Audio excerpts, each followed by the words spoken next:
Rob, I didn't realize how much you did for your magazine because I was watching. Oh, you already started the call. Uh, Oh, that's all I right, was. man. I know it's because I was watching. I was like checking something up for pneumonia, and I was like, oh, okay. I was like, there's a review about it on a magazine. It's Rob. Oh, okay, yeah. Like, oh, okay, cool. I see that you only gave it 3 stars. I was like, oh, I guess Rob doesn't really like that sort of animation, so that makes sense. Do you know what? I thought it was really good, to be fair. I just thought it was like, I don't know, like it could have gone a lot further with what it was trying to do, but I did think it was pretty good. Okay. Oh no, that's fair. That's fair. I didn't expect me just going for anime stuff. Oh, I didn't expect to see Rob here. That's a bit odd. All right. I'll send you a link to my portfolio. Sweet. Because I saved because of what you linked us, and I saw like all your other interviews. So interesting, really interesting questions, and I'm like, I wonder what I would have asked him, and if I would have been as nervous as Rob probably was, and I was like, but we'll get to that, and yeah, let's wait for everyone else, and we'll get home. No, All right, cheers, man. speak to you guys. Oh, I'll be around. I just won't speak as much as needed. Yeah, Right. yeah. No, I think yeah, it's always a weird thing. Like it's something that I'm like so uncomfortable about, but it's like such a cool thing to be doing, and it's like a weird yeah, it's a weird contrast between two very opposite feelings. But the satisfaction when it's done is great.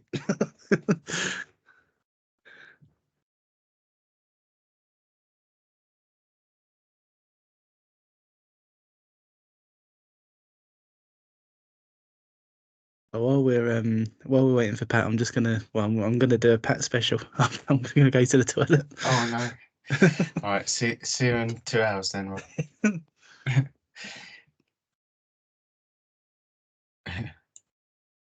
Hey Ben, Oh, good evening, Mail. Hope you're all right. thanks. I'm not actually feeling great, but yeah. Oh, you're emotionally worn out as well. Oh, that as well, but it's mostly just not feeling well. So I'm trying to push through and stay awake as well. Like yeah, had some like infectious lumps. I got these. Oh yeah, I need to take my second dose of antibiotics. Anyway, let me do that. Yeah, you do. Oh, actually, no, I think I just heard the manual. I was gonna ask you, how was the situation from last week? Was it okay with like the fire stuff, or is it like did he get all that sorted? There was no problem with his house, right?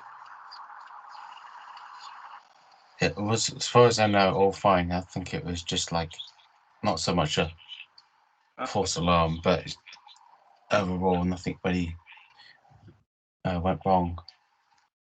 I think it's all. Yeah, I think his home's okay. Nothing. Okay. There was no fire, as far as I know. Okay. There's no candles, no fire. Okay, cool. No candles, maybe, but none that were lit. All right. Phew. Okay. As long as he's okay, it's all good. It's all good. Yeah, thank you. What Ben said.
Where the fuck's Pat?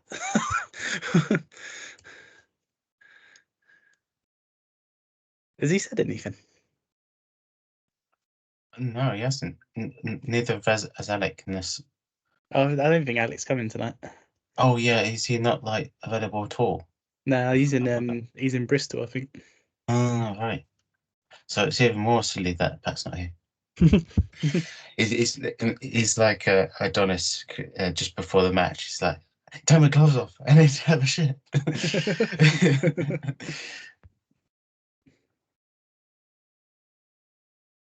He's usually quite forthcoming with telling us that he needs a poo though. So I don't know why he would hide it this time. Yeah, and this is late even for him.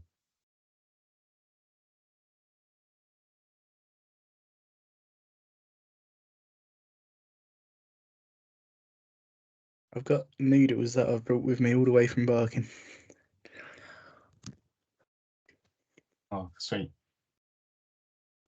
Is there a particular reason why you bought them from Barking, or is Wait, it like yeah, Ubered from Barking, or you bought them at Barking and took them home on the train? Yeah, but well, so I was at my mum's and my aunt got us Chinese, but it was too much to eat, so I just put it in my bag. And now it's travelled about probably about 90 miles with me. 90-mile trail main, we should call it.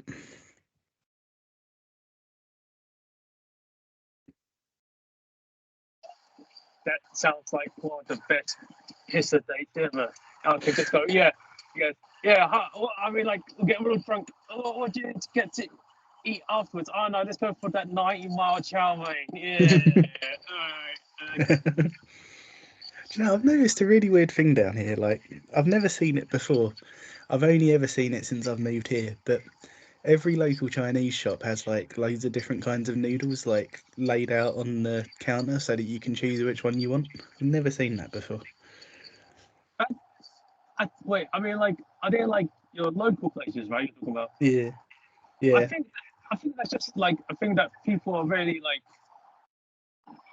I think that's a very new like trend of a thing because everyone realizes, oh wait, there's actually more than one type of noodle, yeah.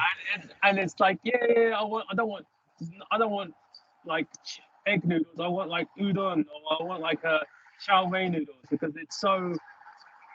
I'm not sure how Or soba. oh yeah, sorry, yeah. I mean, I don't know what your who lives down or what your demographic is around your area, so I can't really say. But if it's like full of people from, let's say, Singapore, they Mm. know that they have a lot of like noodle choices. And Yeah. if you have so many noodle choices, you go, all right, yeah, it's you. If you're spoiled for choice, you can choose easily, and if everyone knows that you can choose, then it's like, oh, yeah, it's great. Yeah. I think there are quite a lot of Asian people down here. I don't know like which part of Asia they're from. Like I know the people who lived in this house before us was from Nepal. Oh yeah, also love like there's probably a lot of like a blend of people then. It's probably Nepalese, Indonesians, Filipinos. So it's quite a lot of blending. That's cool. Yeah. I know, to be fair, like because it's like not far away from the University of Sussex, there's a lot of Chinese people. But What did they study in Sussex? I think they've got quite a big international relations like I don't know what you call it, department maybe. But what's the stuff? What is the subject of choice at Sussex Uni? Is it like if it's like a maths group or engineering group? I'm like, all right, yeah, it makes sense. But if it's something, I mean like international relations as the subject, like not the... oh, right. International relations is the actual subject. Okay, that's not what I expected at all. All right, that's. But it's funny because they've got a study centre there, which is like it's like where people do the foundation degree if you've like been through a different education system and then you want to come and study in the UK. And it's probably like because I only know this from when I used to work with them, but it's probably like 60% Chinese people and then like 30% people from the Middle East and then like 10% people from Europe.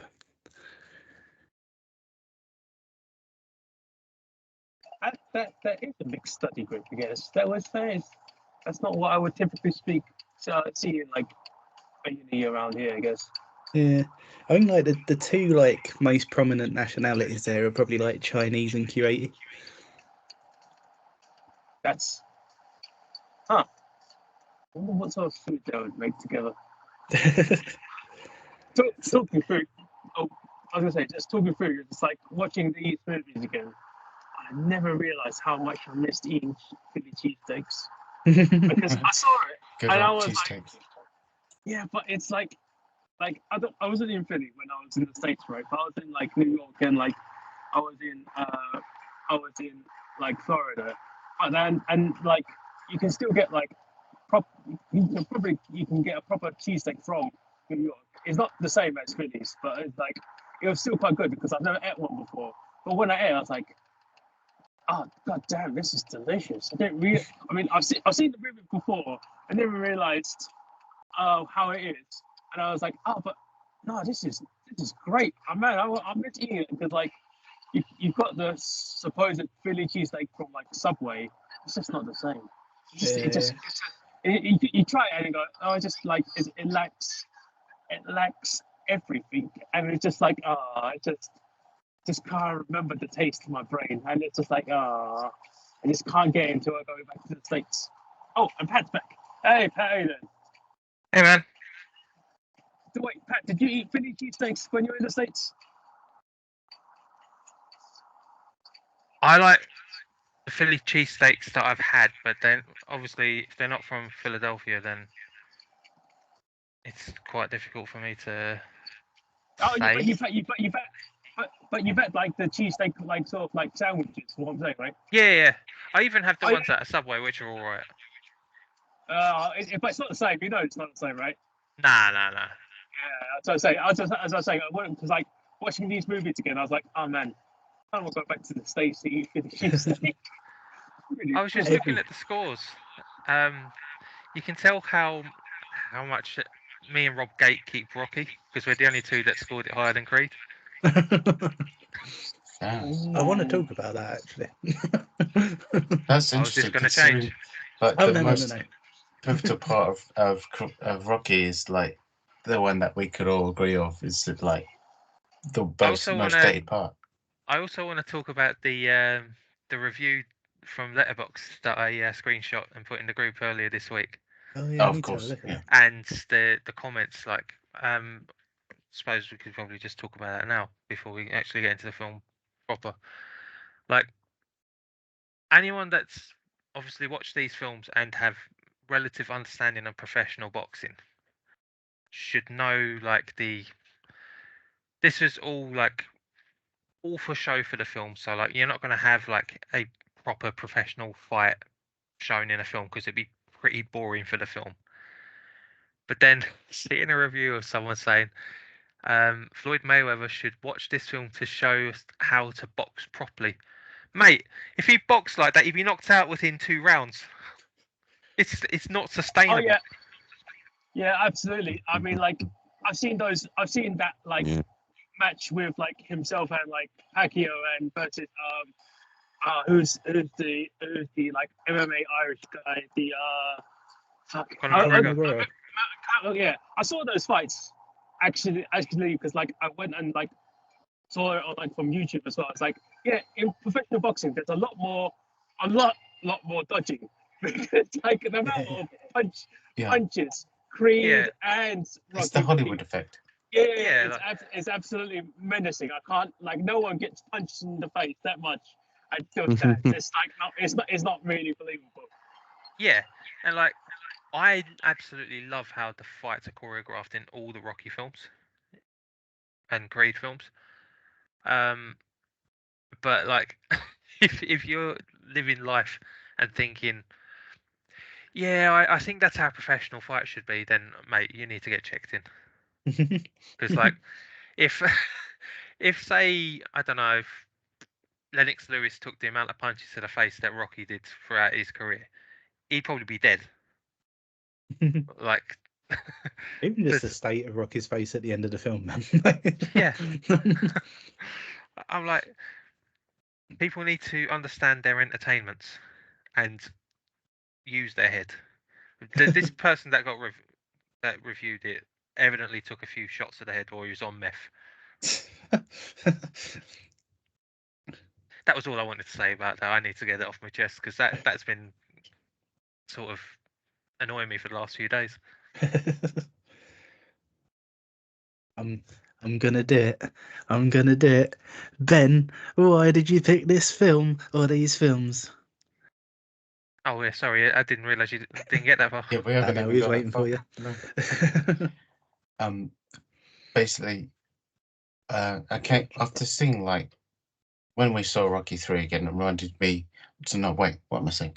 When we saw Creed 3 last year, if I can actually speak I'm and get my seeing words double out. here. 4 Rockies. No, When we Adrian. saw it just because before that we watched all the Creeds again and forgot how brilliant that first film was.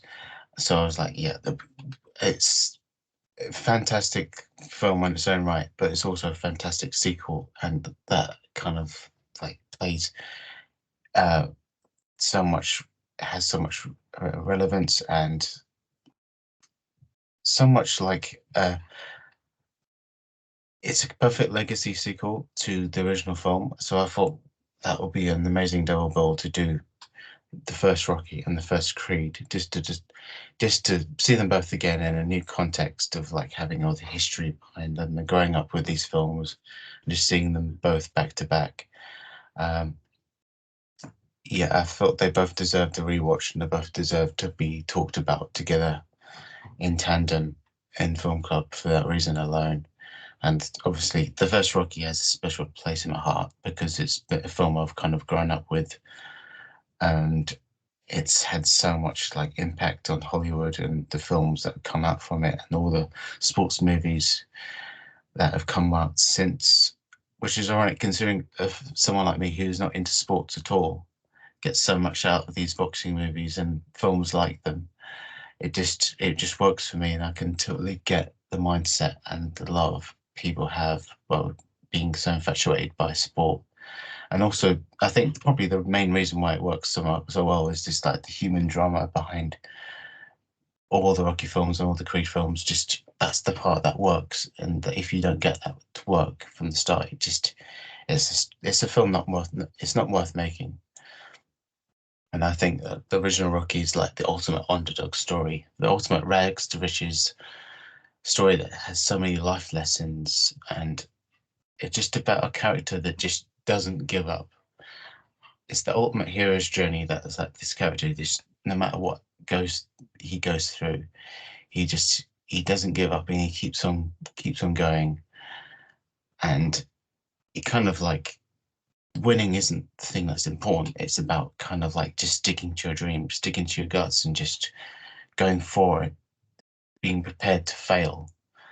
And even if you fail, it doesn't matter. You just have to just keep going and say that, yeah, I've done this. This is my, just follow your dreams kind of thing. And that's what I take to both of these films, is that they just kind of like perfectly capture that feeling and essence of someone just having a goal, having a dream and pursuing it despite everyone and saying otherwise. You just have to just listen to your gut. And that's why they're such an important, those two films are so important to me, especially.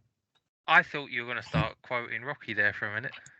Yeah, if you keep coming getting punched, it's not how you get punched, it's how you get up and keep on going. It's how hard you can get hit and keep moving forward. Yeah. That's how winning's done. Yeah, Sly says I think I've says watched these says films it too better than much. me. Yeah. You could easily quote that in any part of life, but that's why they're so, yeah, they stand the test of time, because no matter what you're doing, you don't have to be into sport or into boxing or anything. You can just relate to it because of this one guy with a passion of on screen and off screen, Sly Stallone's passion making this film and the character in the films themselves, and then of subsequently Donny Creed taking the mantle on. It's just all this, it's the same journey, the same hero's journey that everyone can like relate to. Stands the test of time, I feel. Yeah, I do think they're good films to sort of point someone to if somebody doesn't understand like why sports are an important thing to people. Because it's like I was saying in the week that I think Rocky as a character reminds me a lot of West Ham just because it's like he doesn't win very often and he keeps going no matter what, and because he's so like perseverant, he has his day eventually, and like there's all this stuff about kind of the failure not being that you lose, the failure is that you don't try kind of thing. And yeah, I think that's partly why I've always loved it so much, and I suppose that I'm quite grateful that I loved it at such a young age as well, because I think there are quite a lot of life lessons to take from it. And yeah, like I've loved Rocky for so long. I think I was probably introduced to Rocky with the GameCube game.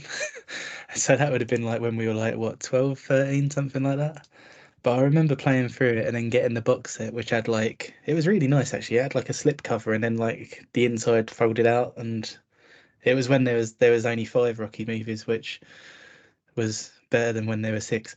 But yeah, I've always loved Rocky. I think what's interesting now though, as I've grown up, I think I always would have said that the first Rocky is like by far the best Rocky film, but I think now I'm kind of like leaning towards Rocky 2 a little bit. Um, and it's partly because of what I was saying about how watching it as an adult, well, for me, like the stuff with Adrian is a bit like, I don't know, I struggle with it because she's well, their relationship is such a big part of the whole franchise, like all the way through to Creed. And I think she's written in a way where she only really has the characteristic of being like this shy woman who basically everyone treats like shit. And the implication of that is that it does all feel like the relationship starts against her will. And because you've got like Rocky locking her in his flat, and then like she hasn't really got anywhere to go because her brother treats her like scum as well. And it's like, I think what would have been really nice is if they just like sort of if they were more aware of like how they were writing it, and all you really need to do is write a bit where she stands up to Rocky and then Rocky reacts to it, because I think it would have made both characters so much stronger, because you would have seen that Rocky's a good enough guy to listen to her, and you would have seen that she's comfortable enough around Rocky to stand up to him. So you'd have had so much growth for the both of them, and it would have completely eliminated that doubt of like whether she was into it from the start and like what would have happened if she did stand up for herself and all that kind of stuff. So I really wish that was written slightly differently. But the reason I'm saying now that I think I actually prefer Rocky 2 now is because it's kind of like Rocky refined, because everything that's in Rocky is also in Rocky 2, but it's kind of Yeah. polished. And like I think a good example is Apollo Creed, and it's a shame that we couldn't have done Rocky 2 as part of this as well, because I think in the first one he's obviously just like an antagonist, and like he's basically Yeah. just the loudmouth who's promoting his fight. But in 2 you get to know who the person is. And yeah, it would have been nice to do all 3 films somehow, but yeah. Yeah. Um, Humanizes him very much. yeah. But yeah, I've always loved Rocky, man. Like not just like a singular film kind of thing. Like I've always loved the franchise. Like I can take or leave 5 really, but like and I don't like to acknowledge the existence of Rocky Balboa, but Fair enough. but yeah, like Rocky You 1 to will 4 soon. and then Creed is it's like, yeah, I think it's a great franchise because it's like it's a really interesting like take on somebody from that background. Like I don't think there's many franchises that give you so much time with somebody who's come from a really difficult background and then basically like just shot to fame somehow. And then because that's so interesting that the first one is him basically just trying to like get respect from people, because it's like he's been put into this fight that he didn't really like. He never would have been put in it under normal circumstances, and everyone's written him off, and like to an extent rightly so, because he's got like such a poor record and he's against a world champion and all of this kind of stuff. And then it's something that like pushes him to put so much effort into it that he actually stands up against him. And although he doesn't win, like he gains his respect, and then in turn gains everyone else's respect, and then that's what makes him this huge star. And then like, because the rest of the franchise is him trying to deal with being that huge star. I love it, man. I think it's such a cool way to tell the story of a character from that kind of background. And then going into Creed as well, with like sort of the whole thing with like Adonis being Apollo's son, and like Rocky being the person to sort of like guide him into this world where he's also uncomfortable in. And like it's that whole thing, like he's more than a boxing trainer, he's almost like a life coach as well. And yeah, I think it's also it's almost annoying because it's all so perfect that it kind of shines a spotlight on the stuff with Adrian. I guess. Yeah, but yeah, I absolutely love Rocky, and yeah, it's cool that we've got it now. Yeah, very much. I did see. I managed to find the time and saw all the Rocky sequels Oh, you did? in the course of the week, Oh wow. and kind of like my appreciation for them's kind of like changed a lot since I first saw them when I was little as well. And last time we did them in the film club, because it's like, yeah, I think Rocky 2 is standalone the best Rocky sequel, just because it is almost on par with the first in a lot of ways. In other ways, exceeds it. And the third one, like, I think after that, Rocky 4, the trouble is they go a bit too gimmicky. There's so much to enjoy and love about them, but there's just a lot of obviously cheese and a lot of 80s, and obviously I love that too. But at the same time, it kind of sacrifices the drama that the first two films did so well.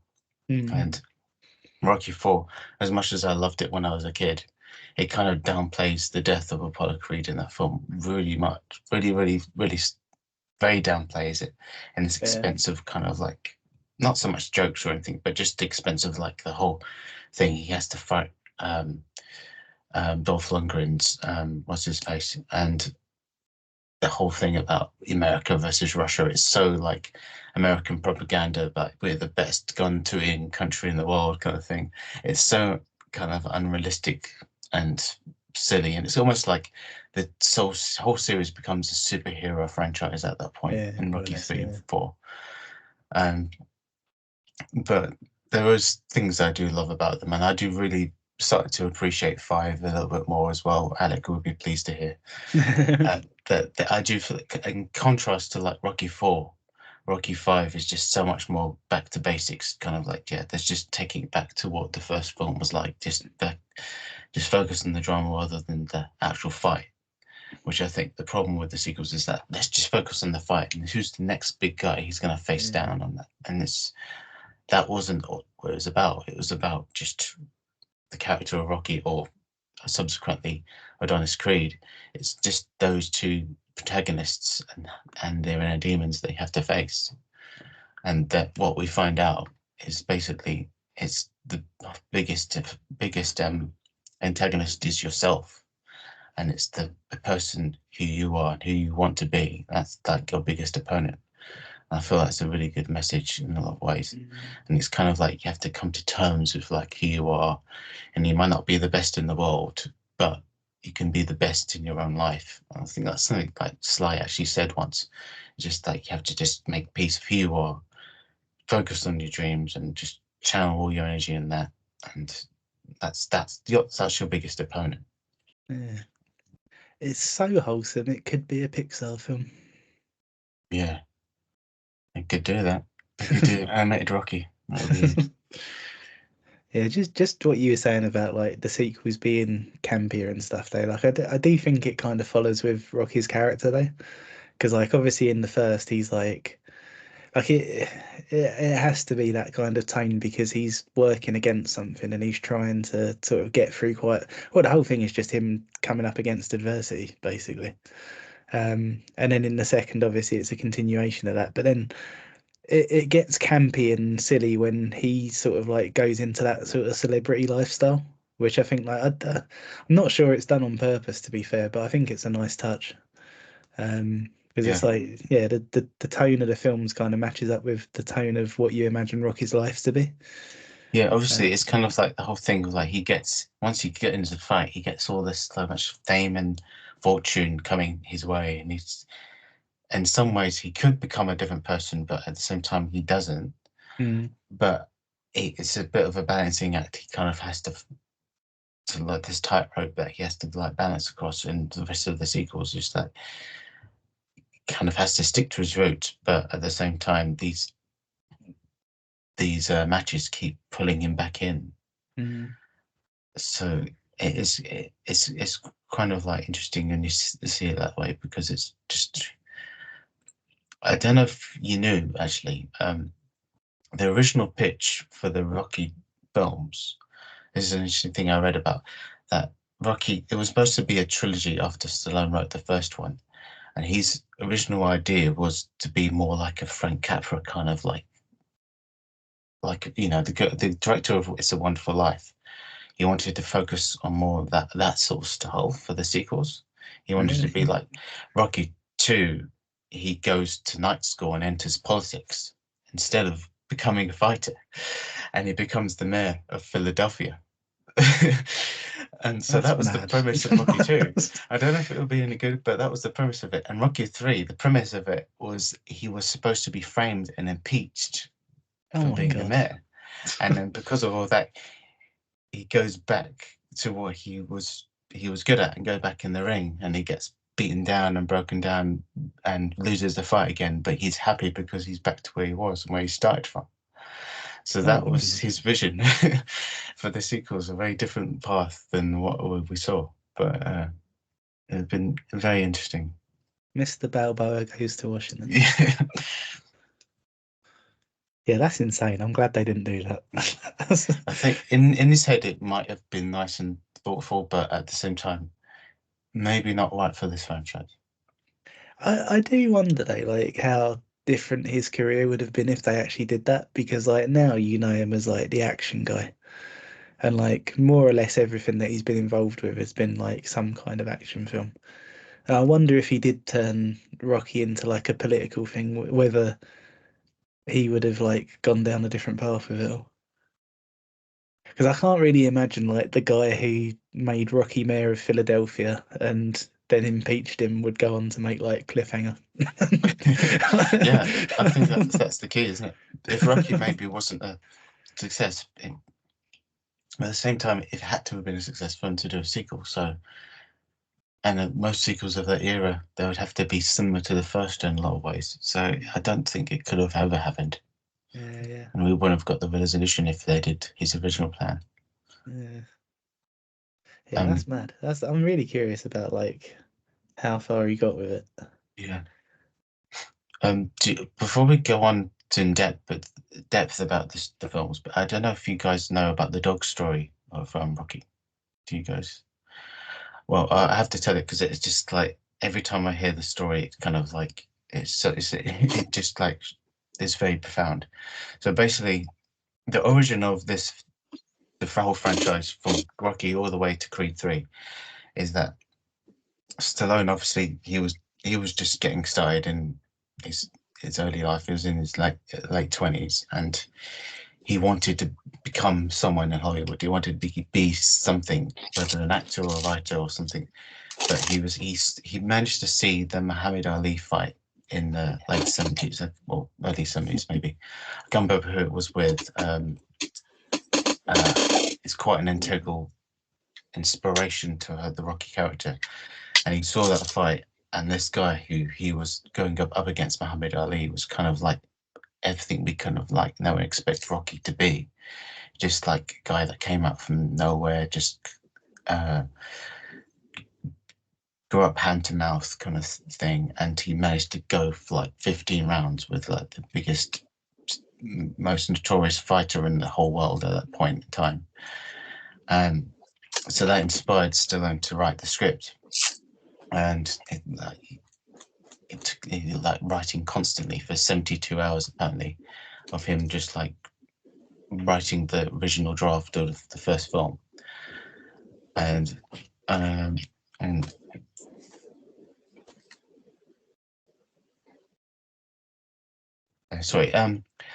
and he managed to get the script in a great place at that point, and then he managed to get an agent to sell it to MGM.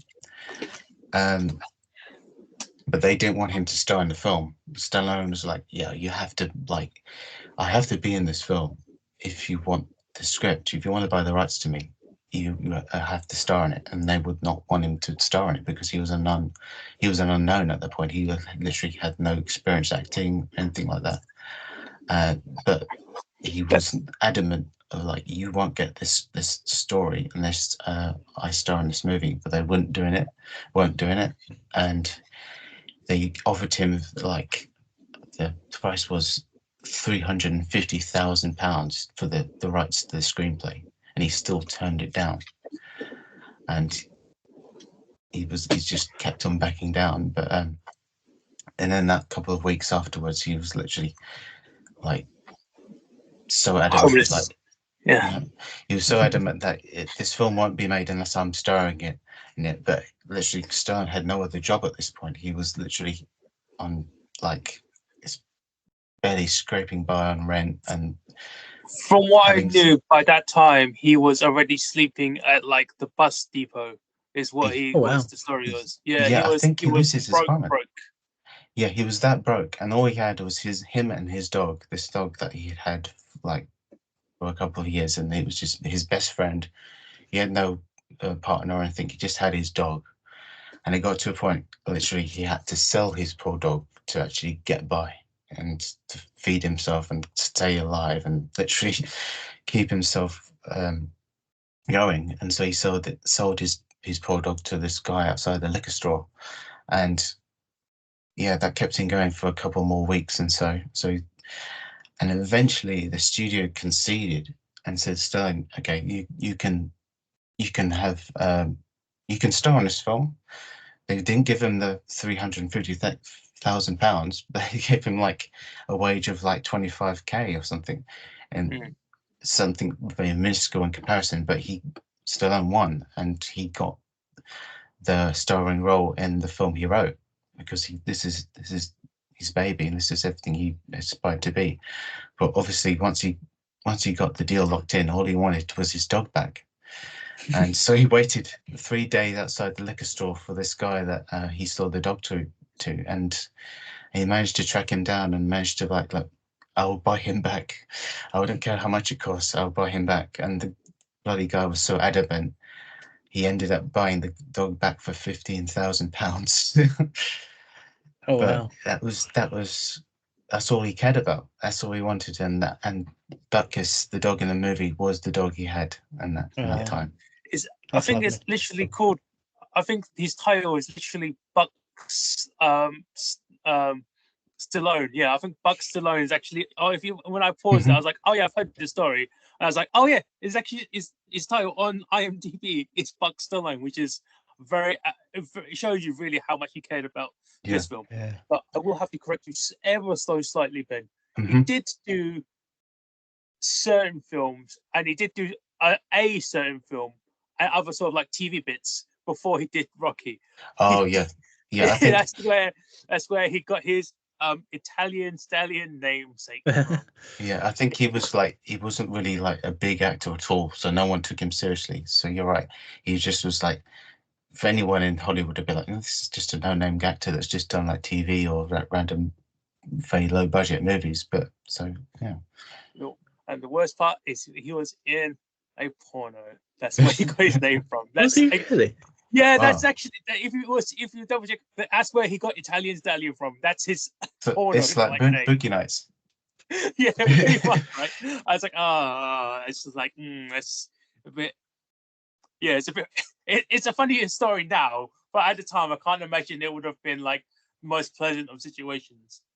Which I feel like I will go into my introduction to this film. I understand watching this film now compared to when I watched it like many years ago, same with Creed, but the stories for it were very different when we were growing up and when he was growing up, because especially with Stallone being the one who actually ripped Rocky, is kind of what he knew at the time, what he understood as being okay. Now, obviously, with you guys talking about with the Adrian's situation, I was like, he locked the door because he lives in a bad neighborhood, isn't it? And I was like, isn't that the reason why he locked the door? But I was thinking about it, it's like, he didn't have to lock the door, I guess, because he was like, it was like, Yeah. it was a bit. I was like, oh wait, yeah, it's a bit icky. But then I feel like that's what Sylvester Stallone actually grew up with, and that's kind of like how he read in his mind, because that's how he knows that the world around him is. But that's still not the best thing, and that's like, right, yeah, it's not. That's not Yeah. good. I think that's the But- thing, because like just conceptually it's fine, because like it is kind of showing like the environment that Rocky lives in, and like, you know, the kind of person that he's like learned to be. So all of that stuff is fine. I just really wish that there was a bit where Adrian was like, no, I'm uncomfortable, fuck off, and then Yeah. Rocky could have Yeah, gone, but oh yeah, I am being a Isn't bit. isn't that the situation where Paulie gets really drunk and he's talking, and she like pretty much slaps him, and goes, "What the fuck do you want from me, Paulie? I'll take care of you already." Well, that's the thing, like, because You that should that let moment Rocky. is really nice. I just wish that Mm. she had one like specifically with Rocky as well, so that like, because that's the thing, like at the point where that's all happening with Rocky, like she doesn't really have anywhere to go, because like her brother treats her like shit. She's like tiny, and Rocky's a professional fighter, so even if she wanted to leave and like. And I don't know, like it's that kind of thing where like everything that he's doing, even though you sort of take him on face value as being like a decent guy and all that kind of Yeah. stuff, everything he's doing is kind of like, this is a bit not good. And Yeah, it's I like, think- because of Adrian's character being what she okay, is, it's like, I yeah, agree with I that. just wish she had a moment where she was like, stop, and then both of Mhm. them could have had some growth. And I think that would have been really good. Yeah, I think she needed a bit more of a voice, because, like, when you first meet Adrian, obviously she's very shy and reserved and stuff, but at that same time, you can see that her stubbornness and her resistance is still there and on like the forefront of like her character, and it kind of like drips out a little bit, but you don't have enough of that, because it literally, even if like if Adrian wasn't Adrian, if it wasn't just right, if she was just like, if say that was Dolph Lundgren going into Rocky's apartment, you go into Rocky's apartment, there's a machete in the side of the wall, just like been like slammed in the wall like that, and the whole place is tipped, and the whole everything looks like there's knives about, and there's this whole apartment is just really gives me the ick. Yeah, Anyone but would get the ick from going in bad there. apartment in Philly, and Yeah. like you can tell that it's a crappy apartment because he Yeah. plays darts without no board and just throws it at the Yeah, goddamn and door. so she'd be a because he bit throws like, darts at it. you just It's don't a- blame her, but at the same time, you understand why he would lock the door, because of the whole environment of like being in Philly, being like everyone doing this and that. So it's a natural thing. It's like I even lock the door when I'm in with people or without, just because how the door works. Because you can't really just, because anyone out from the street will come in unless you lock it from the inside. But at the same time, it's still like a bad red flag for poor Adrian when she sees that. It's like, oh fuck, she should have a little bit like. I feel like the actress for Adrian probably had said this to Sylvester Stallone, Mhm. and probably was like, I like working as Adrian from Rocky, but can you make me a bit more competent in Rocky 2, please? And I was like, Yes. oh yeah, that's probably it. Yeah, it's probably why you probably do like Rocky 2 more as well, because it's Yeah. like, oh yeah, she's more built together as a human being, and that's Yeah. like, Yeah. yeah, that makes The sense. sequels yeah, do that quite well. Yeah, Yeah, because, I think like- she's so well written afterwards, and that's the thing. Like that's what I was saying earlier, because throughout the franchise, there's so many like moments, and like there's so many bits that rely on them being such a good sort of like unit. Like Mhm. even the bit in Creed where Rocky goes to visit her grave, it's like, oh, like you poor guy. And Mhm. I think by the time Creed happens, like the franchise has earned it. It's just that because it starts in that way, it's like, oh, it's a shame you didn't put an extra line in just to clear that up. Yeah, it is a shame, because it's kind of like all the grief is all focused on Paulie's character as being like the bad guy.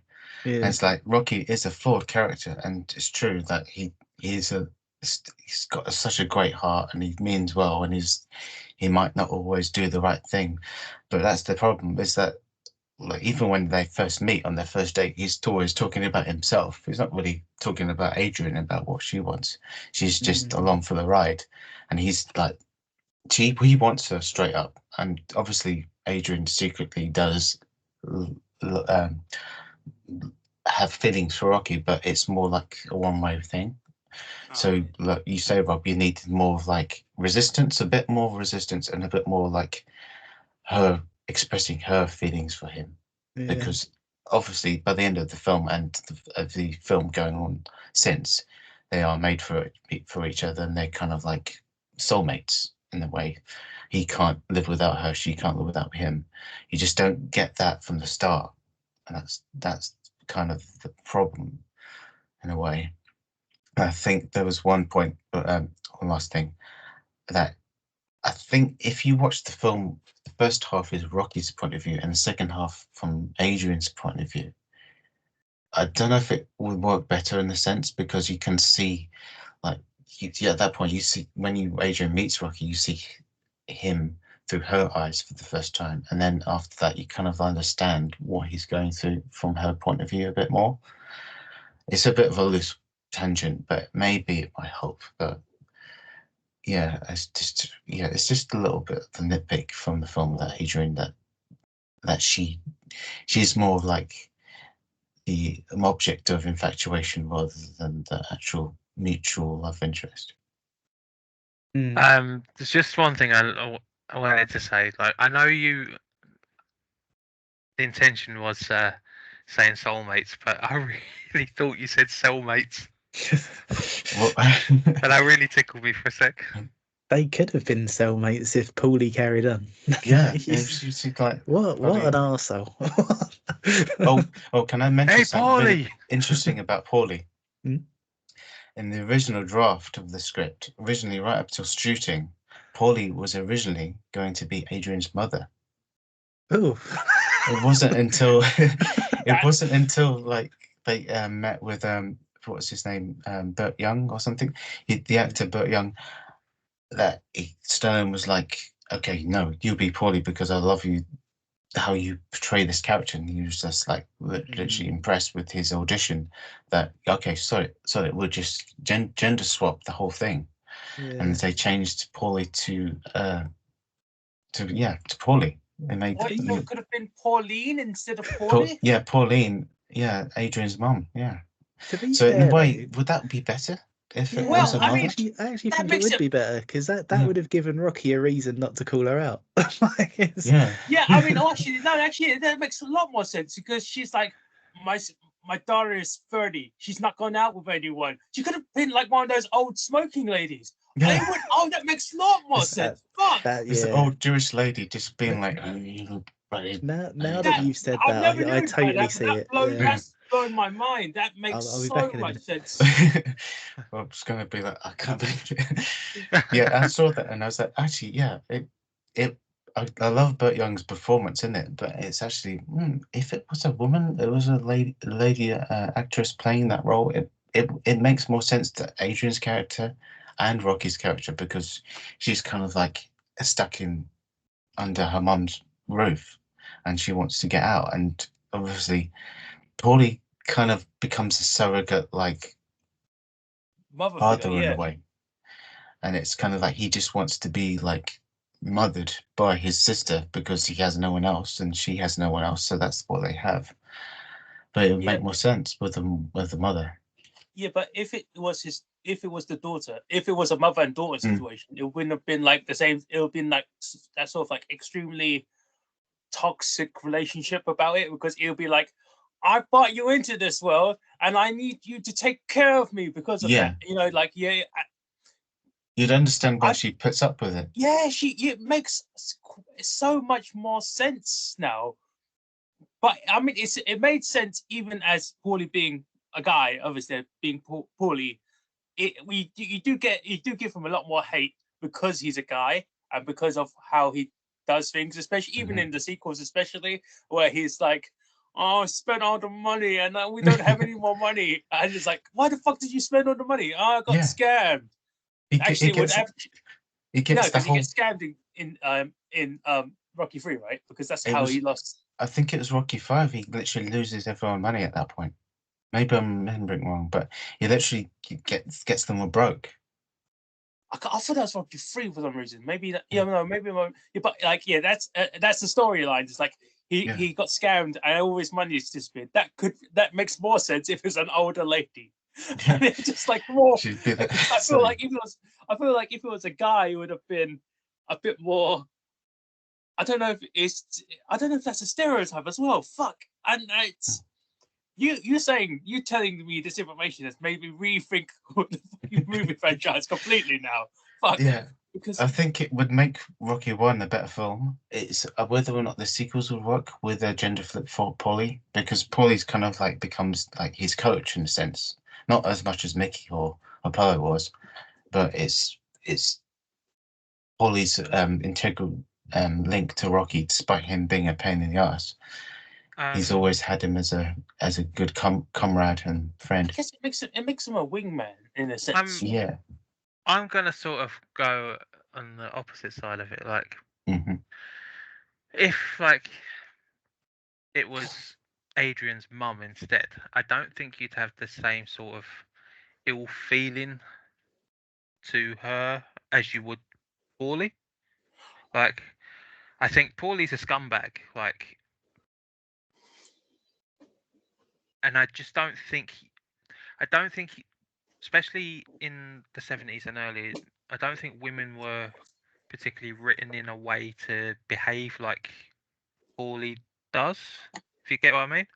Yeah, but that's why I think the drunk chain smoking lady is probably the only exception to that rule. That's probably like the very stereotypical about it. But I think the way Paulie is, I think makes you root for Rocky and Adrian to make a go with it.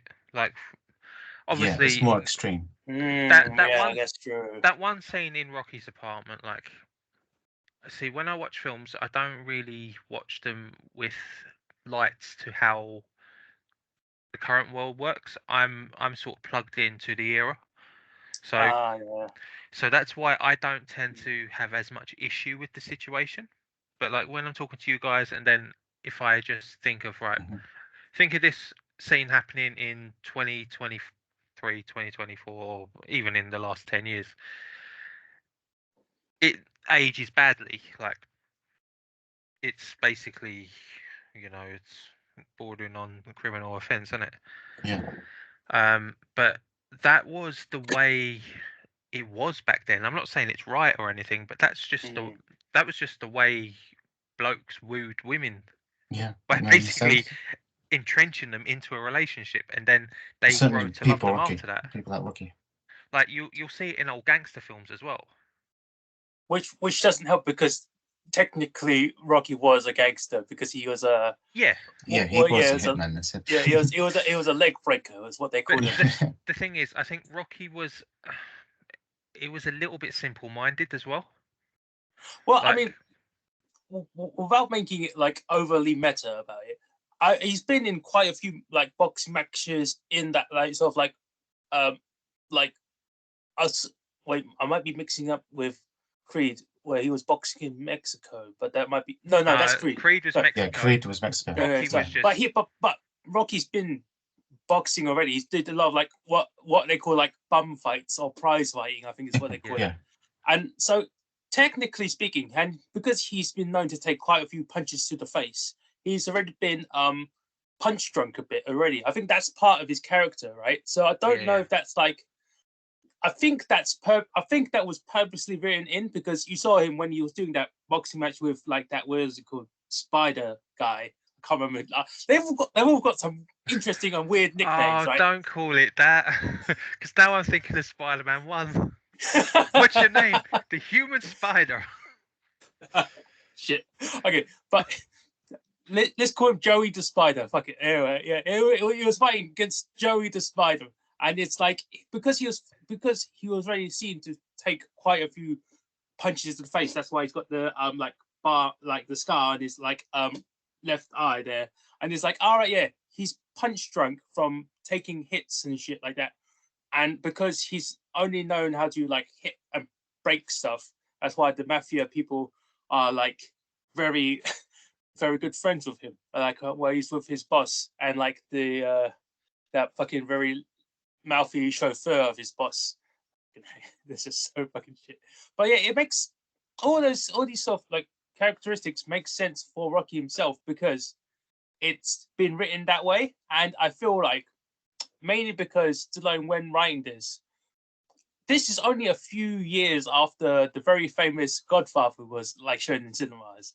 I feel like because of what especially Stallone being of Italian, right? I feel like he probably got just a touch of an influence from what his Godfather was like.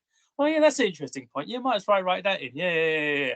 Just a little touch about it. Just because of it's like a bunch of Italian gangsters in like New York, New Jersey, and Philadelphia. I guess it just feels like that's what it was. So I feel like it helps build the characters that way. Yeah, I mean, like if you look at sort of the way relationships were portrayed in that era, like I'd imagine like a lot of the blokes got their lady friends in a similar manner, but they also used to wail on them quite a lot, which is never something Rocky did. Like Rocky, you could say that it was a bit icky the way that it came together, but he adored her from the first moment he met her to her last days.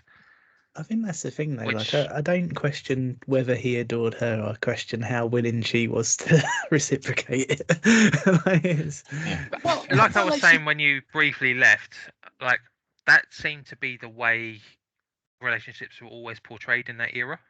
Like the blokes would say, "That's my woman. I'm gonna get her," and like obviously the women at the time might not have been too into it, but because they were sort of forced into it, they sort of learned to love the bloke.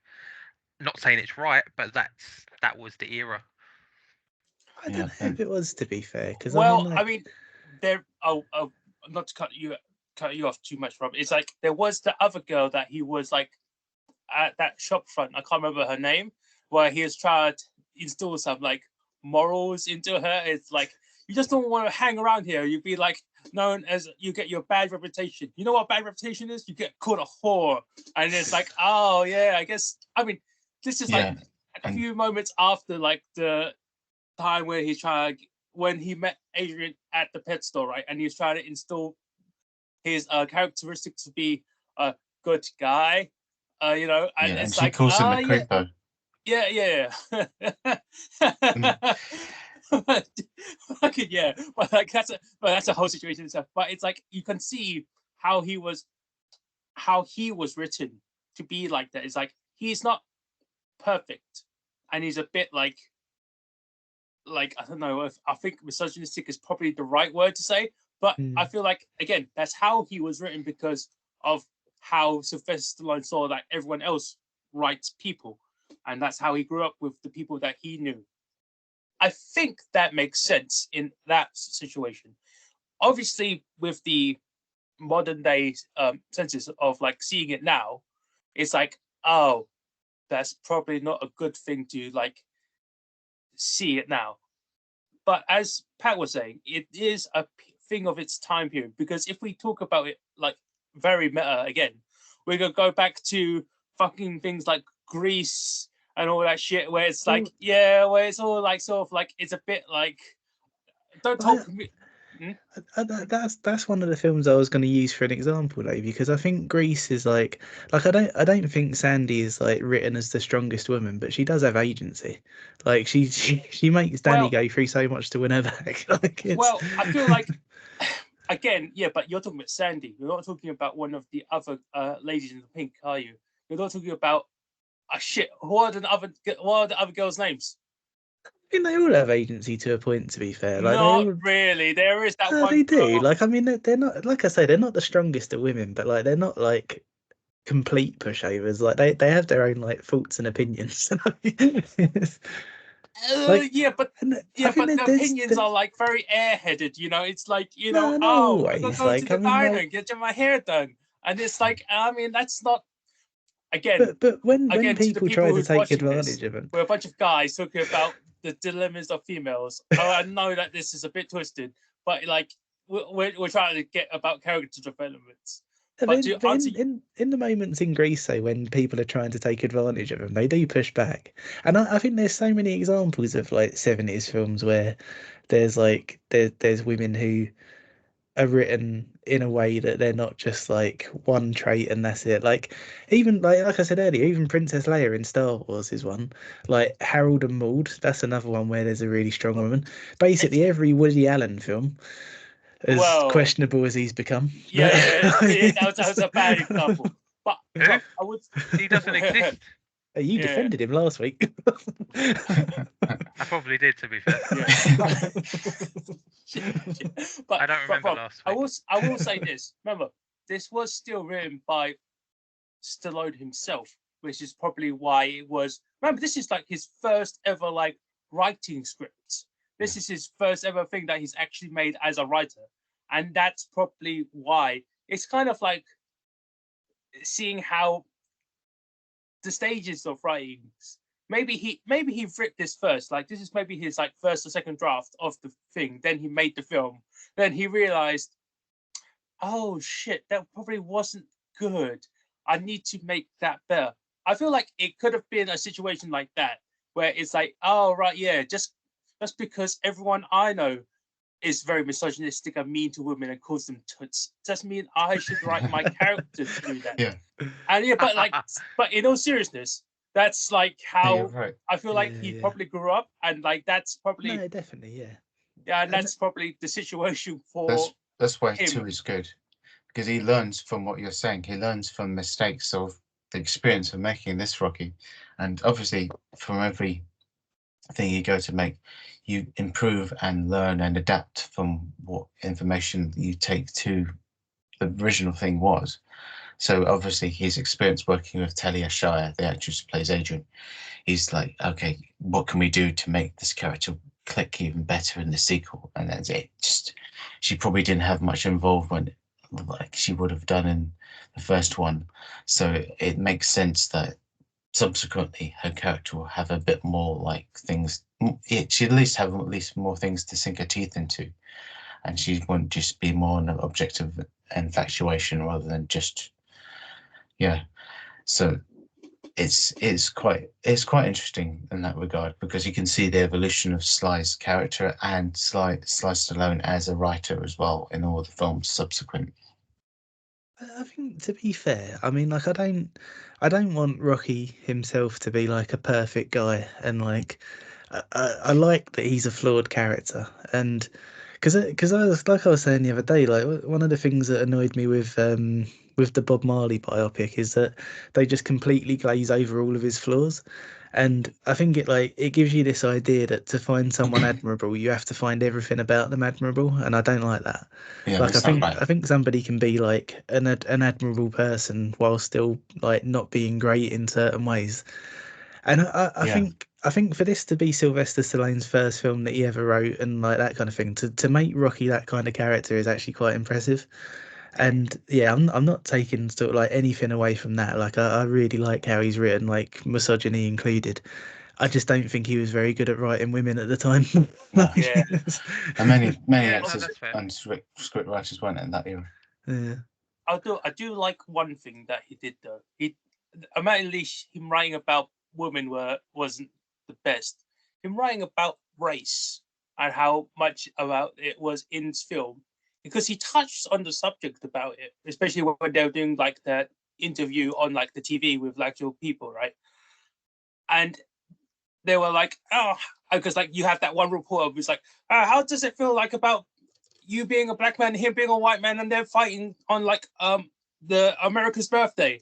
And it's like, yeah, but how does it feel like him being a white man fighting a black man? It doesn't matter. This is not about that. This is about me giving people a chance because we're Americans, a chance for an opportunity, and that's what America is about. I feel that's really, really well written, especially for that time period, because a lot of stuff was a bit icky for race stuff as well, and that's Yeah, like, ugh, and that's like, but there it was mentioned, and it was a point of topic, but it was completely like justified and cleared away straight away, and that's I think is great writing for that, because it's like we know that this is a point of contention, but it really shouldn't be, and that's where we need to leave it at that. And I think that is great writing for that, because it was so.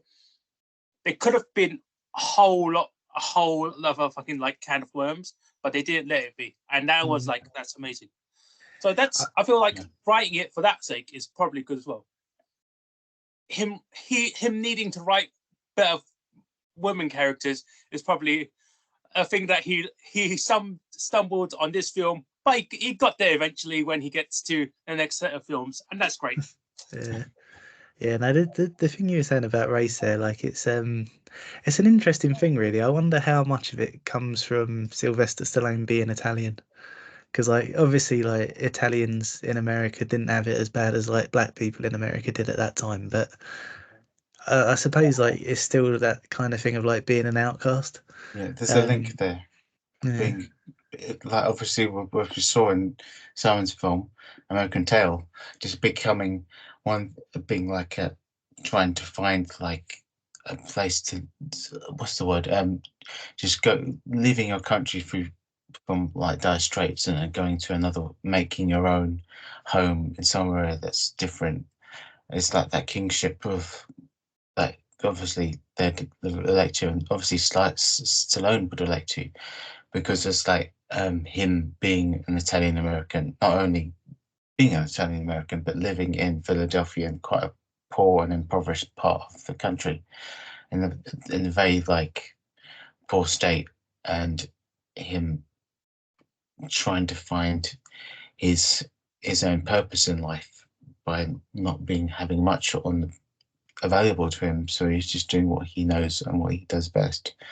So that part is a good link to that side of things, and why it's really interesting to see how Creed links to Rocky as well. Because what I found most interesting watching these films again is that Apollo Creed, he's not the villain in the film, in this first film.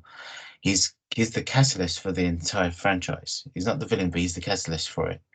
And he is just a character in the film. He's not the villain. He's the reason why the fight happens, and why Rocky has this like moment of like to prove himself out of nowhere. So without Apollo, this whole series probably wouldn't exist, really, if you technically think about it. And it's kind of like he is the opposite of Rocky in a lot of ways. He's a self-made man, similar to Rocky, but at the same time, he's a product. He becomes a showman, and he kind of like is all gloss and all that. It's just all gimmicks and things like that. And it's at the end of the film, and obviously in Rocky 2 and the sequels after, he kind of realizes he's not just he has to be in for the boxing, which Stallone's Rocky is all about. He's there for the fight. He's there for the passion of it, whereas Apollo kind of loses sight of that, and he's just in it for the fame and fortune that comes with it. And it's only because of this fight, and obviously in Rocky 2, he realizes, oh wait, I'm actually in this for how much I enjoy fighting in the ring and just being a boxer and stuff. And he's lost sight in that because of how commercialism kind of like derailed his opinions and stuff. So it's a really interesting theme that this film and the two sequels follow after it, because we said before, Apollo kind of, he's an antagonist, but he eventually becomes his best friend. He is humanized along the way, and it's only when you see the whole franchise in entirety, you see how much of an impact Apollo had on Rocky's life, and how much and how important it is for him to like mentor Adonis, especially when he comes out of nowhere. This is the son of Apollo, and it's such an important emotional part for his arc. Both of them, really. That's another thing that's I think is really well written in terms of like flawed characters. Just like in Creed, how everyone talks about Apollo, especially I forget his wife's name now. Is it Marianne? Yeah, Marianne. Yeah. Yeah. The way that she talks about Creed and the way that she acts towards his son and like all of that kind of stuff. It's like I don't know. I just think it's really nice because it's like Creed has a legacy, and it's a legacy that, for one reason or another, is impressive and admirable and all these things. But that doesn't mean that he wasn't a shithead in a lot of ways. Like, Oh yeah, but like isn't that like the parallel between the two movies and the two characters in itself, where because Rocky is the rags to riches, as they say, like story, Creed kind of is, yet he isn't as well, because he Mhm. it's because he has the name and he has the legacy and the title and stuff, and like he doesn't want that. It's the reason why he went boxing as Johnson and in the movies, in Mexico, sorry, and in the beginning of the movie, and like where he got his like 16 wins. But that's when he goes to like that Delphi gym. That's it, Delphi gym, where he meets Little Duke, and he wants to train, and he goes, "No, I want you to. Okay, I got my wins, and I already done my I've done what I needed to do to try to make you like earn my story and see I've made progress." But he doesn't do it, and the reason why he doesn't do it is because, no, you're Creed's kid. I don't want to do it. I know who you are, and it's like, and it all starts from there again, because he needs to build up his name and his fucking his fucking nickname is called Hollywood. I just every time Creed. they all got some fucking stupid nicknames. I don't know where. It's just because Pretty someone says one thing and it becomes a nickname for the whole fucking thing. Yeah. I go, where are you from? I'm from LA. Oh, Hollywood, and it just becomes a fucking nickname. It's just like, God damn it! It could have said anything else, but yeah, because he got his nickname, because he doesn't use his name for the first like fight and for the first like title fight where he gets when he fights Leo's son, and it's like, oh yeah, and but because Leo being very spiteful and bitter about it, he goes, I did some talking to him. He's got Creed's blood. He's Creed's son, and it's like, then after he spills the beans for everything. That's where it changes for him, because beforehand, when he was still doing it as Johnson, he was still he had quite a normal like boxing story, a very like, it wasn't like most famous nor the most best, but it was a progress that he was going to get through. But again, same parallels with Rocky, because of his name and because of like someone realizing who his name is, he got a title at the championship. But it's because I remember in Rocky now, because the reason why Apollo even chose him is because of his fucking Italian stallion name. He goes, imagine that, Apollo Creed versus the Italian stallion. It's some sort of like monster movie, and I'm the hero. And I was like, oh, That was great. right, yeah, that is the reason why he chose it. Yeah, because that's, again, it's just because of a name and a title, but because of that, it makes it very interesting, because Apollo himself is the one that built the situation for his fight. Actually, if I remember correctly, it's like he even asked his manager to go talk to Rocky first, and Rocky actually said, no, I don't want to fight the champion. And I forgot about that. He actually said no first. And it's like, yeah, I can be a sparring partner. I was like, oh yeah, you want me to be a sparring partner? Sure, I can do that. I can do that. No, I want you to fight him. I don't want to fight him. He's the champion. And it's just everyone's just gonna make fun of me. No, it's a chance for you. It's great. It's great. You had to take a lot of convincing. Same situation for Creed in Adrian's restaurant. Was like, yeah, it could be Colin's last fight, and it'll be very special for him. But we will still need you to use your Creed surname. Again, name and title, all important things for him. We need that for it to be like a title match. And I feel like the more you watch it, there are increasing parallels to each character and each move and both the movies. And I feel like where you say Rocky 2 is like the more like polished version of Rocky, I feel like because it's I don't want to use remaster, I don't want to reuse a remake either. Fuck, I don't know. It No, it's a feels like it's reboot. okay. Oh yeah, I guess yeah. You could say it's the reboot. Reboot.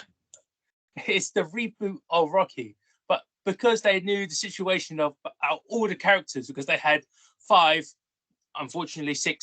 six movies to go, oh yeah, let's change that because that was a bit shit. Let's polish that up. We need a female like love interest character, but let's make her so fucking headstrong and so like cool, and it'll be the best fucking character. But we need to give her a flaw just because Adrian had a flaw. Oh, let's make her deaf. Okay. It's like okay. I was like I don't know because like for Adrian's character, she was called. They called her a loser and a bit like I don't know. They called her a bit.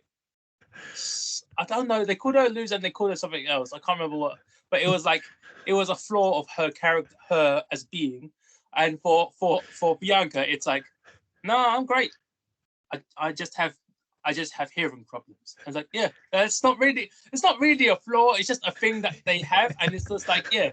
But it's like I feel for writing senses, they have to go. No, it needs to be fucking parallel. It needs to. She needs to be a female love interest, but she needs to have a flaw. Well, why do you need to have a flaw? Because it's not the same as the original movie. And it's like, all right, fucking. It's a whole writer's room full of problems. But I feel like that's probably what happened, and it's like. Because if she wasn't deaf, what would have been the difference? To be honest. Yeah, I totally see what you're saying. I just want to be on record to say that I don't think being deaf is a character flaw. Yeah. But no. They had to make her have, or it's not really a character flaw. Sorry, I apologize. That's not what I mean. But I mean, like they had to have her like have something that was not quite like normal or not quite right with her. I guess No, it's I get what you have mean. her battle with something. Yeah, it's her adversity. It's kind of like her. Yeah, sort of, that's not a. Yeah, I realized me saying that is probably not the best way. Yeah, she had to have her own sort of battles that she needed to conquer, and like, well, she couldn't really conquer, but she had her own battles to fight.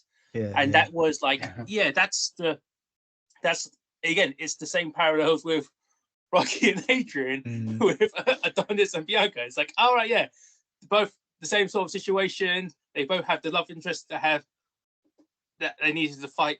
Where Rocky had one more advantage with characters they didn't have. Adonis didn't have. They didn't have a little gremlin man, as fucking Alec called him. And I was like, gremlin man, who talking? Then I watched Rocky. I was like, oh right, yeah, he's talking about Mickey. Yeah, he's a little gremlin man with the heart of gold. He's actually now you're penguin. supposed to be the best, but now you're just some dirty leg breaker. supposed to be the best. Yeah. It's like, yeah, I forgot about Mickey for a good while because I haven't watched Rocky for ages. Do you know who he plays? His main role that I said. He's the Penguin in the 1960s Batman, Adam West's Batman. Burgess Meredith. He's the Penguin. He is? Yeah. he kind of does the same voice as well. Yeah, he does the same voice.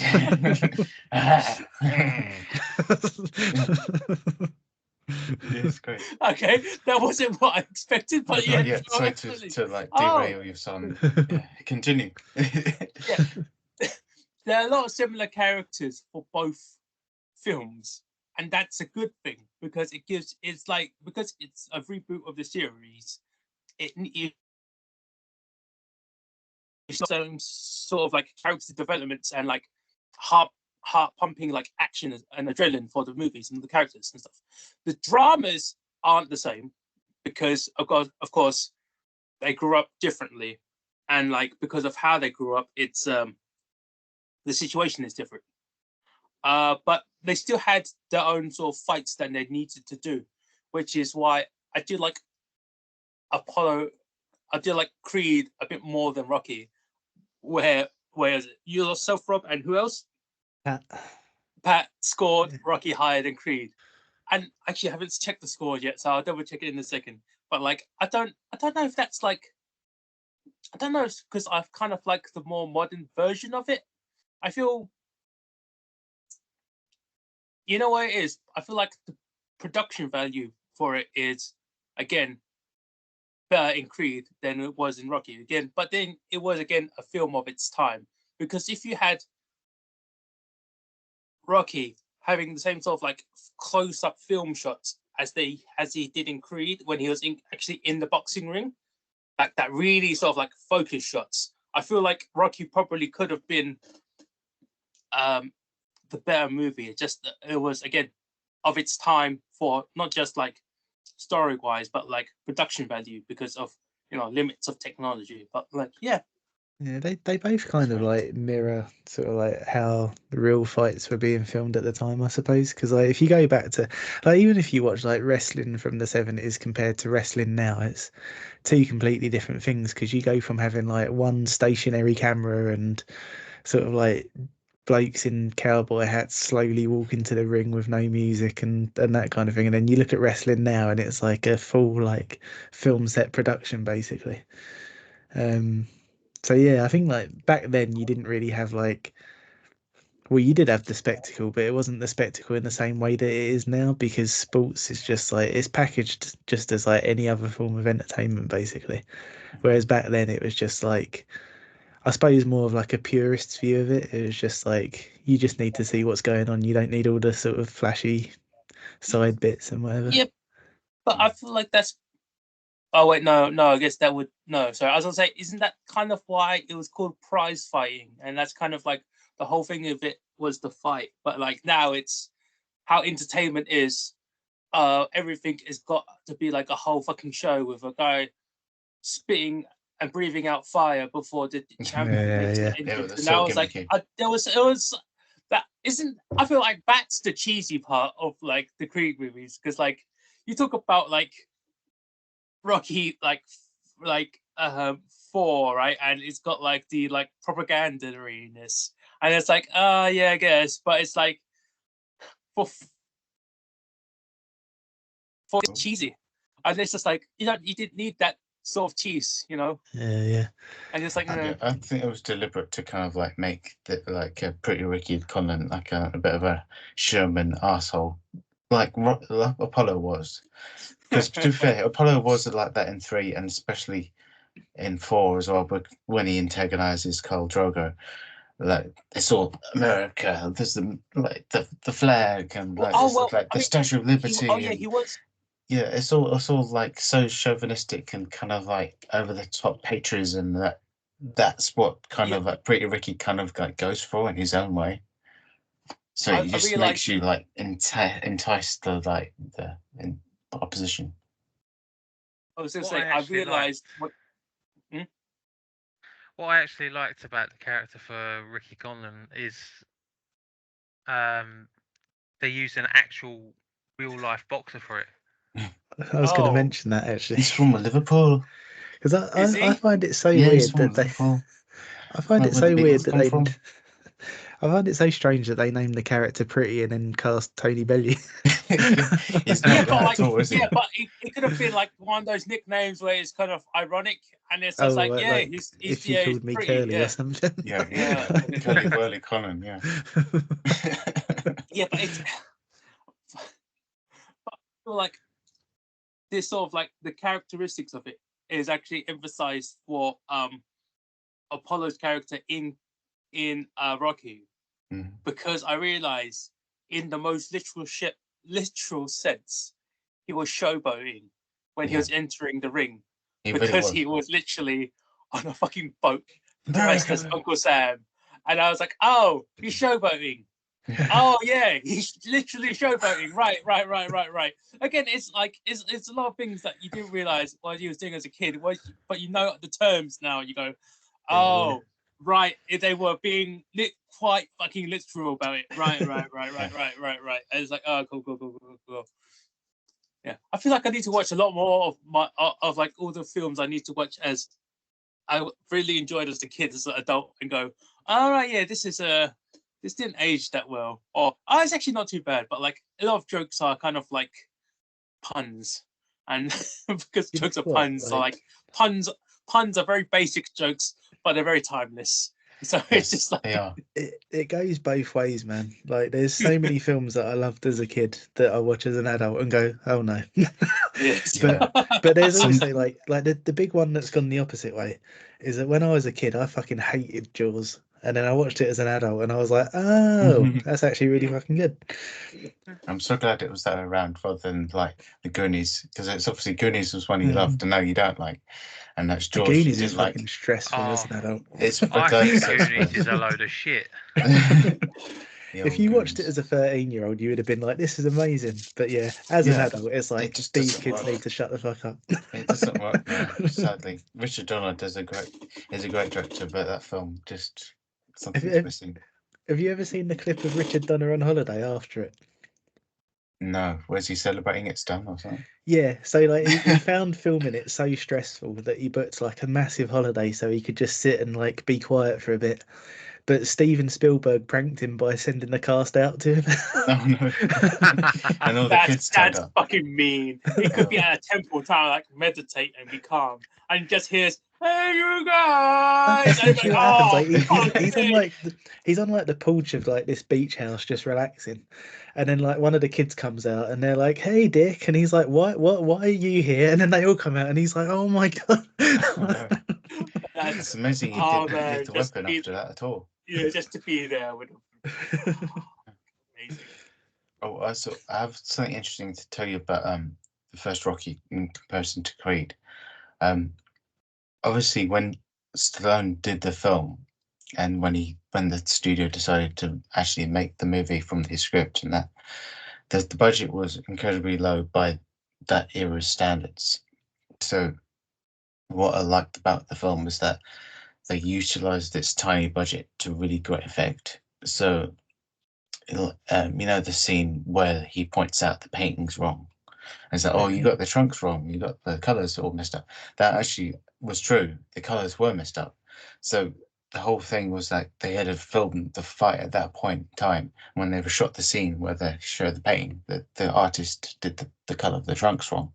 So Stallone had to quickly rewrite that scene on the fly and point it out. It's like, oh, actually, you guys have made a mistake here.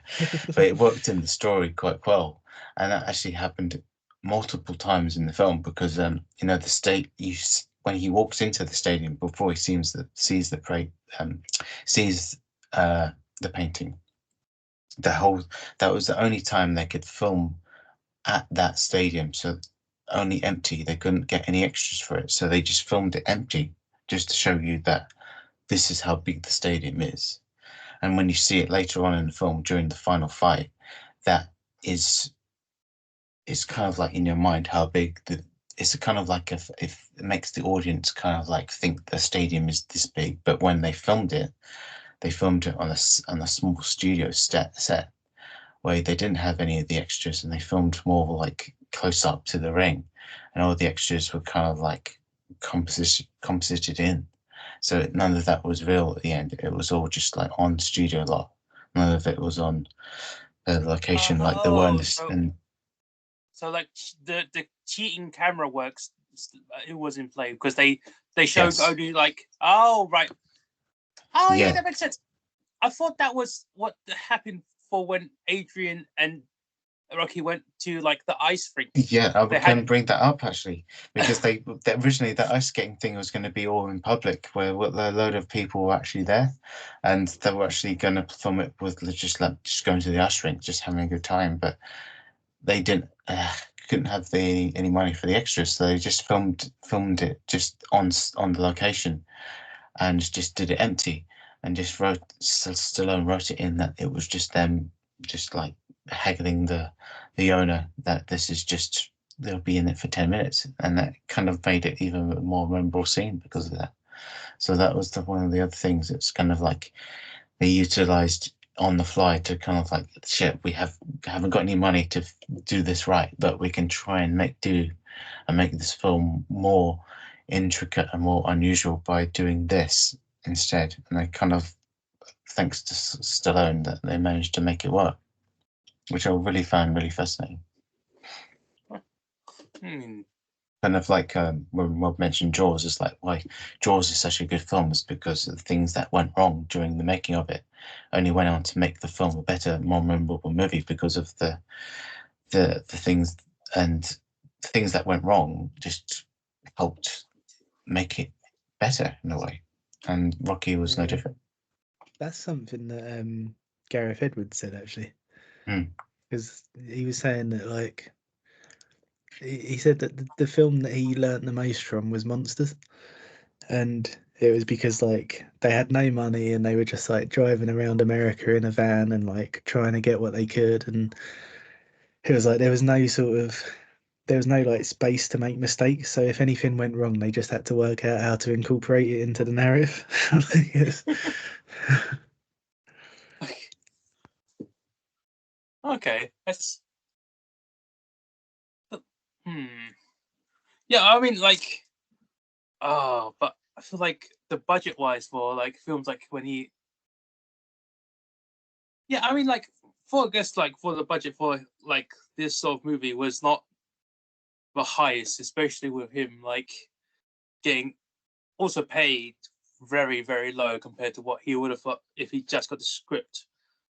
I just think I'm just thinking about all the other scenes now, because like all the scenes for him running were very early in the morning.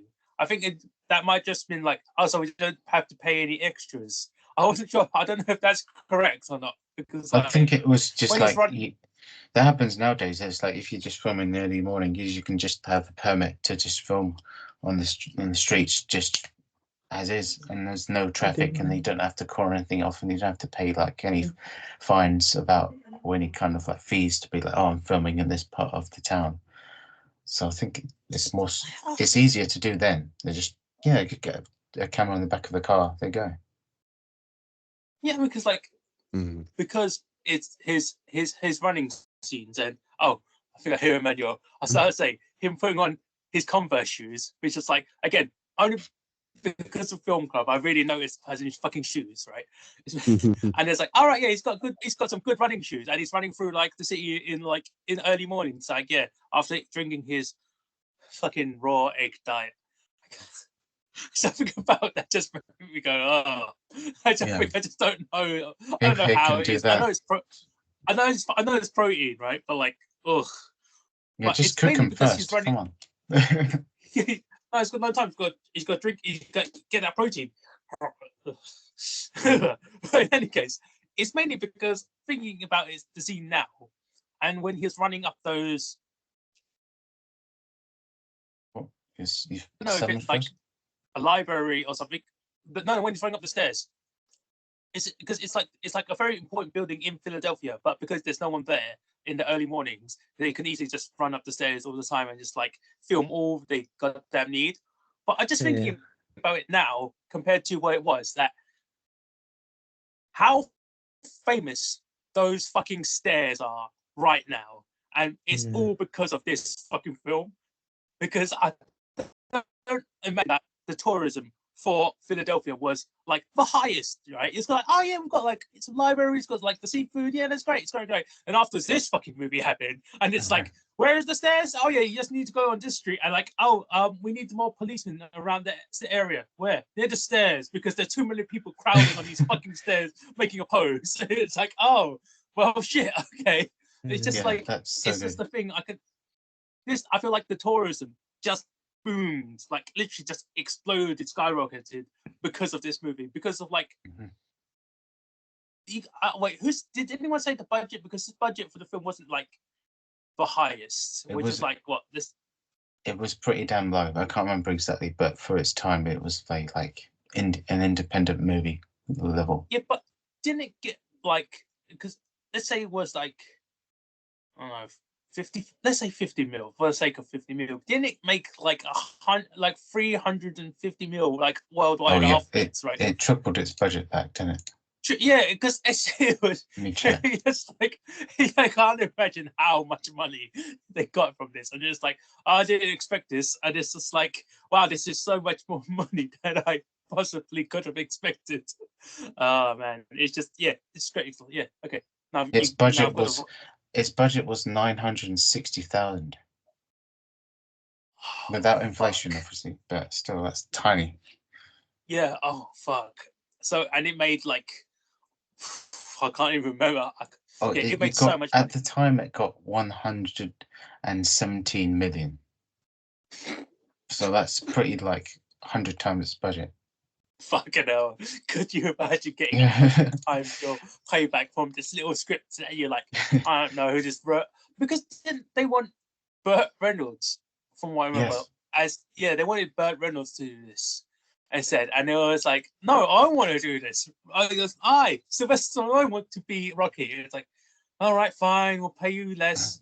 It's like, but can I still get a few of my shares? Yeah, sure, you can keep some of the shares. We don't know how much money this will make. Fucking thank God for that, right? It's like all that money. It's like Yeah. wow. You know, they know. I know Rob will hate me to mention it, but one of the best things about Rocky Balboa, plot twist, is the credits. Yeah, Yeah. agreed. Yeah, I think the credit sequence is, if you remember, I don't think you probably do, but the sequence at the end of the credits is just like real life footage of people going up the Rocky steps in Philadelphia, and it's just like loads of stock footage of hundreds of people just doing up the steps, just doing like the triumphant thing, and it's just like collage and the montage of people, just normal people doing it, and I feel that it just had an impact at the end of that film for me because of like the impact the whole franchise had at that point. But he kind of realized how much of a important character Rocky is for all of us, for our childhood, and growing up with this guy and watching him go from this first film in 1976 all the way to Rocky Balboa in 2006. So that's 30 years of him doing these battles in the ring, and just 6 movies of us rooting for him. And that's why Creed's, like, the main story of him getting cancer just really hits home, and how it kind of like deeply affects the viewer. Just like, you've known this character your whole life, and he's facing mortality, and he's not going to be with us forever, and he's dying, and it's really quite powerful and emotional to see him in such a horrible state, just like losing his life.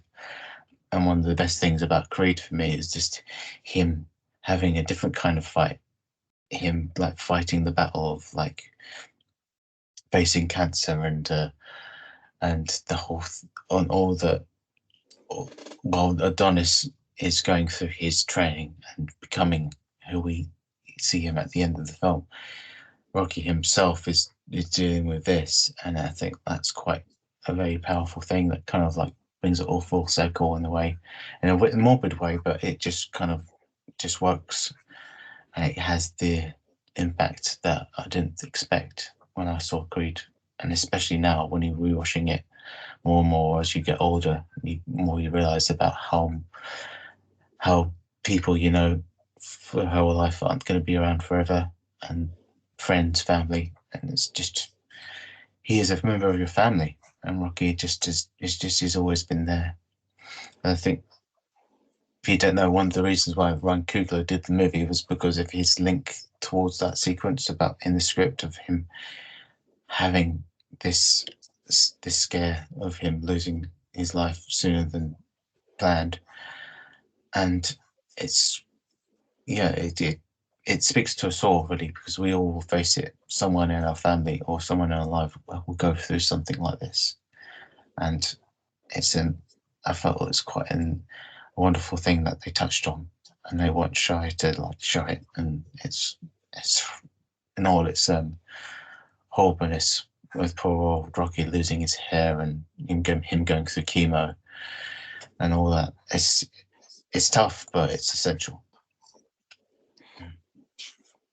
I feel like that adds the emotional element from Creed, but it actually has that same sort of thing that happened in Rocky as well. Because I was going from my notes as well. Sorry, I just remember that there was a situation after like Thanksgiving or something when he's taking Adrian, like after the situation when they were like Rocky was leaving the house, and he after like the TV like spot, and he was talking to Adrian, and it's like, and he was like, they asked if it bothered me, and it's like, yeah, of course it bothered me, and it's like I'm like, oh shit!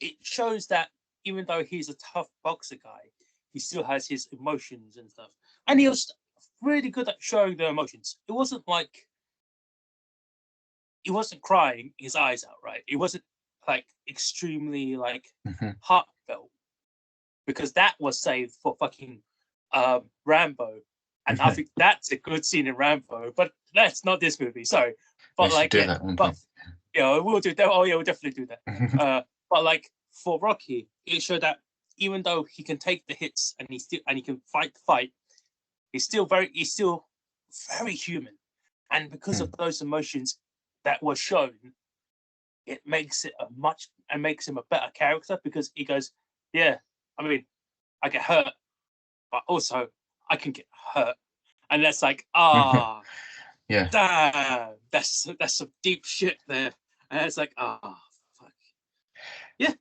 and it's like it was very important for his character, and obviously him showing it Creed, where it's like, especially when he was talking to the doctor lady, that I can't remember her name, and it was like, yeah, my wife tried like the chemo stuff. It's not for me, and it's like, it's okay, doc. It's gonna hurt. I've been hurt before, and it's like it's the same sort of feeling. It's like, damn, that stinks. And that's like, but that's great. But that's like a part of like the acting for his character, and I think that actually really suits the character. I don't know what else to say. I feel that makes him more complete as a character. It makes him more human, and that's a good thing. And that's acting. Yeah. That's about it. Stallone does a really good job of being a subtle actor in this, like in both films, and it's kind of like it kind of like needs the other characters to be a better version of himself, as in a sense, and I think that's what I find interesting about it, is that he kind of sets a tone for the rest of the characters in the film. He kind of makes an example of himself, and he becomes a role model for the common man to a degree. And like Adrian, Mickey, and Apollo all point in towards the right direction. And without them, he's a dumb brute, self-destructive, and a bit of like, yeah, he's a bit of, he is what you assume he is from the outset, and then it's only because of his encounter with the characters he becomes a bit something else, and he becomes his true potential. Has Simon frozen? I think we may have lost the old sigh. I think it's a big sigh. It's due for us all. To be fair, the reception on this call has been pretty enough. Yeah, I've noticed that with Simon and Rob, actually. I don't know why. You've been all right. Everyone's been bad for me. It's been like watching one of those old school TVs with the aerial. Almost 1970s Rocky call, you could say. Yeah, you could, yeah. And that note, I'm going to go for a piss. I'm going to be back. Okay.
Still no Robin Salmon. Nah. I hope it doesn't. That's not how we leave it. It's getting good. Oh shit.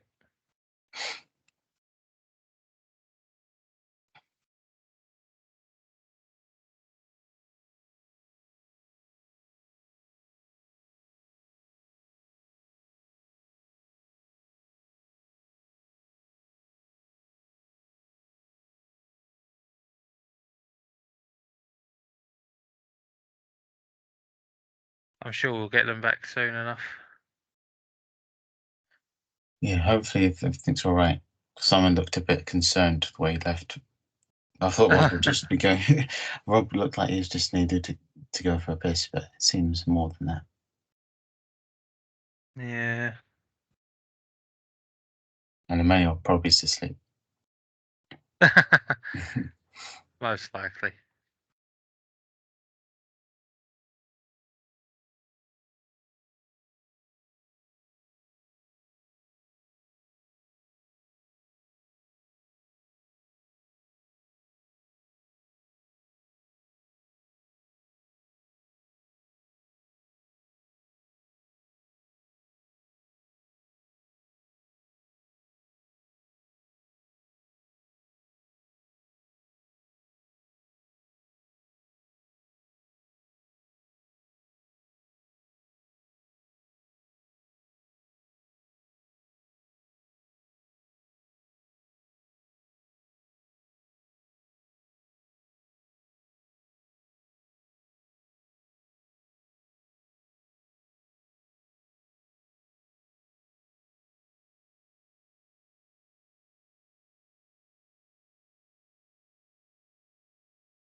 Oh my goodness. Have they? What's going on? Adrian, where are they?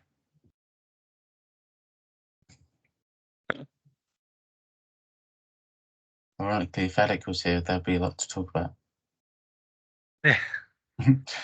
Oh man. Yeah. We'd probably still be stuck on that contentious scene in Rocky. Yeah. But he liked Creed enough, so that's good enough for me. Yeah.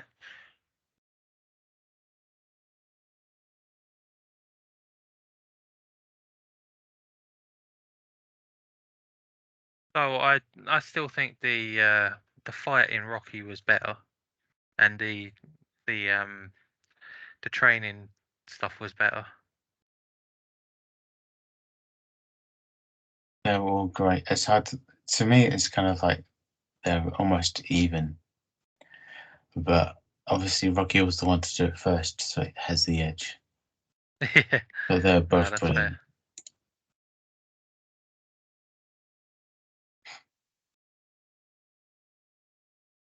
I wanted to do my favourite scenes.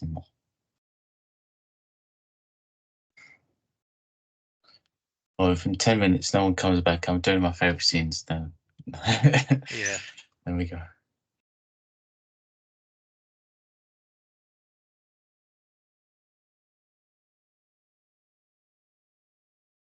Definitely.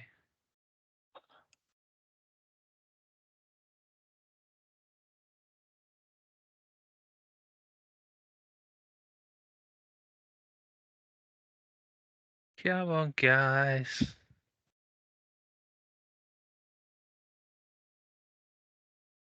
Do you know what happened to him? Emmanuel's back. Are you alright? You alright, dude? You alive? I come in and out. You feeling alright? um, not the best still, but better, a tiny bit, a little bit, with some rest. But do you know why they like are having problem getting in the call or what they said? No, they just left. At least from what we saw. I assumed for the toilet, but it seems to be a bit more than that. Yeah. Fair enough.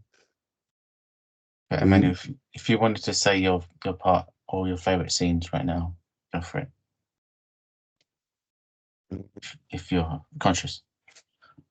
Yeah, there was one part I wanted to save until the end still, but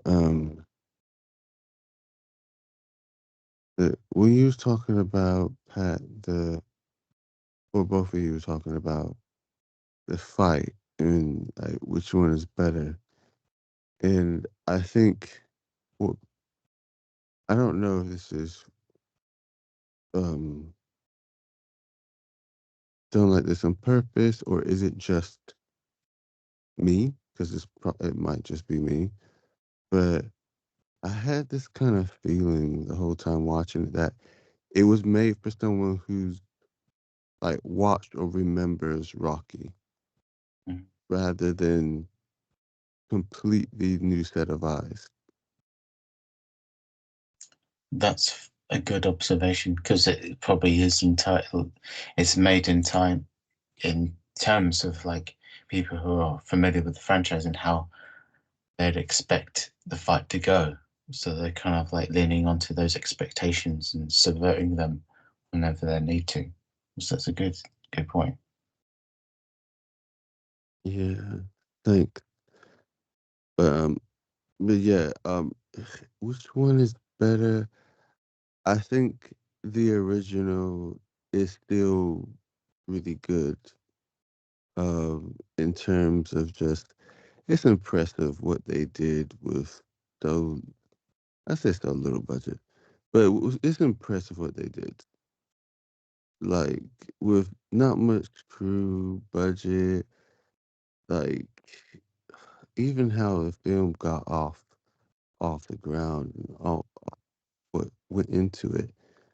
I thought that was very impressive that they pulled that off.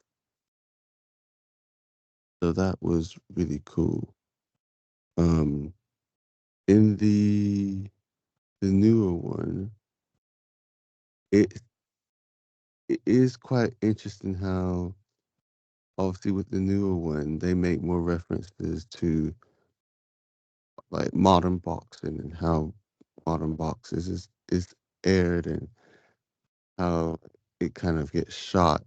And there's moments like where it's like, oh yeah, you would have that shot in like a real boxing match, but you know you still know you're in a movie because of how it's being done, and then it goes into its kind of movie stuff. But like because you've watched the first Rocky, you expect, okay, this is gonna go the whole 12 rounds, and it's gonna be split decision. That's the way to like really make this great, and it does, and it's great for that. Um,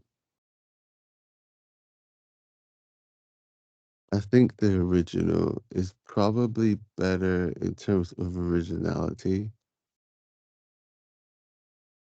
I think I like how the new one it takes advantage of, I say, the budget, the things it can do, and fully utilizes what it has at its disposal. Yeah. And one of my favorite things from like the new fight is how the slow mo shot when he goes down, and just him going down the slow mo and then hitting the mat coming off. I'm just like, that's a really cool shot. That's something they wouldn't be able to do, obviously, like that in the old film with that budget and everything, but they can in the new one. Yeah. And watching the old one in remaster 4K was really nice. Like it was really good. I think it is always nice seeing the old movies like remastered. Yeah. Yeah, it just shows you how well they stand the test of time as well. Mm. Like obviously Creed has just so much amazing production value put into it, and how they choreographed the fight was impeccably well done. But it's amazing how well they did it in the original Rocky as well, because of how limited they had, limited technological advancements they had at the time, as well as the manpower to visualize how it would go.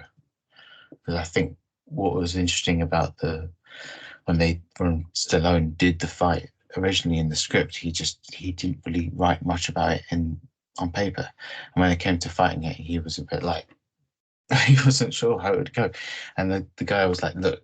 The director who directed the first Rocky was like, "Look, Stallone, you need to choreograph this properly." So a couple of days later, he had to go back and literally do it beat for beat, every blow in his head, do it exactly how we see it in the film. Because originally he didn't have any of that. He just was like, "This is just going to be a fight. This is how it ends." But now he went back due to the director's encouragement, managed to like storyboard it entirely, and that's what we see here in the final film. So it's like, even though it is Stallone's film, it's still like a collaboration of him and the director and everyone else on set, making this as good as it could possibly be. Yeah. That makes sense. I like I'm gonna like was it like tomorrow I'm gonna like go through the trivia properly. It like the moment that in Rocky, when they was doing the casting and whatnot. Oh, they left. Oh, So we maybe lost one. maybe Oh, they can Summer's join. gone. But like how Walters was it Apollo when he was being casted, and how he like there's a moment he accidentally hit Stallone in the chin, and then just the Yeah. whole thing about he initially thought Stallone was the stand-in and not the actual actor himself. And then he was just That's like, crazy. Yeah. when he found out, he's like, oh, maybe he'll get better. He eventually did, but yeah, at this point, you don't blame Carl Weathers being like, "Is this guy for real?" kind of thing. Yeah, It's great. But also, I mean, it's just the fact that he was considering selling his dog at one point. It got so bad in terms of like when he really wanted to like make this film. It's like, and how I know you hear it a lot in like lower budget films like this or films of this nature, in terms of like it's yeah, they don't have much money or they really want to get this done. And I can't remember who like someone or a couple or whatever mortgaged their house to get the last 100 grand to actually make up a million total budget. Can't yeah. remember. I can't remember who like helped with that, but yeah, it was like it was so low. It was like the studio was willing to do what it took, and Stallone was like, "Yeah, I don't care as long as I get to star in it. That's all I care about. I don't care about the money." that was all about all what his MO was. Yeah, even how they shot it in terms of like they didn't really have extras. It may be one in one scene, like the skating rink one, which is Yeah. funny. Stallone didn't expect to only have one extra, so that day they just like kind of cobbled together like what they needed or what they wanted the scene to be. But there's lots of people like when he's going through the market. I love how they honestly didn't know what was going on. It's like, what the crap is going on? And then one market seller was just like, "Ah, here's an orange." Didn't know he was going to be in a movie or anything. Like, he's just like, "Huh? Why not? Throw an orange to a runner." But yeah, it's interesting. I thought it's really cool how they really did their best to bring it together.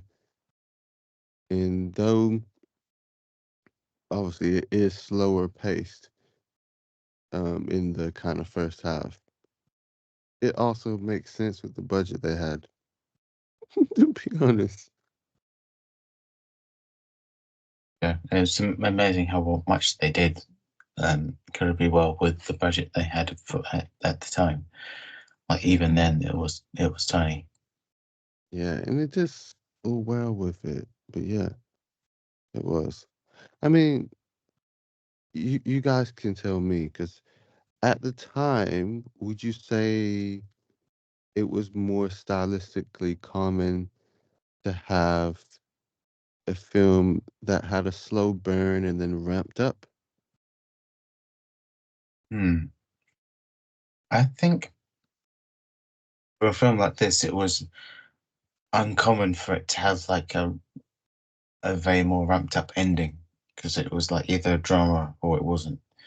And this obviously Rocky was a drama, but it was also a sports drama that had like a very climatic, impactful ending as well.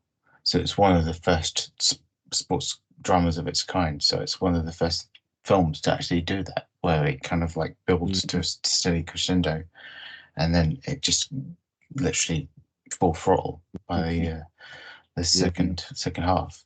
So yeah, I think it kind of set the pace, and it was a visionary movie at that point because there wasn't many films like it at that point in history. And then afterwards, then you got so many more sports movies that followed that were inspired by this and the structure. And obviously, if you didn't know, the director who directed the first Rocky was the same director who did The Karate Kid. Oh, that's which cool. makes so much sense if you think about it. Definitely. Oh, that's really cool. I did like the Karate Kid. Yeah, that makes sense.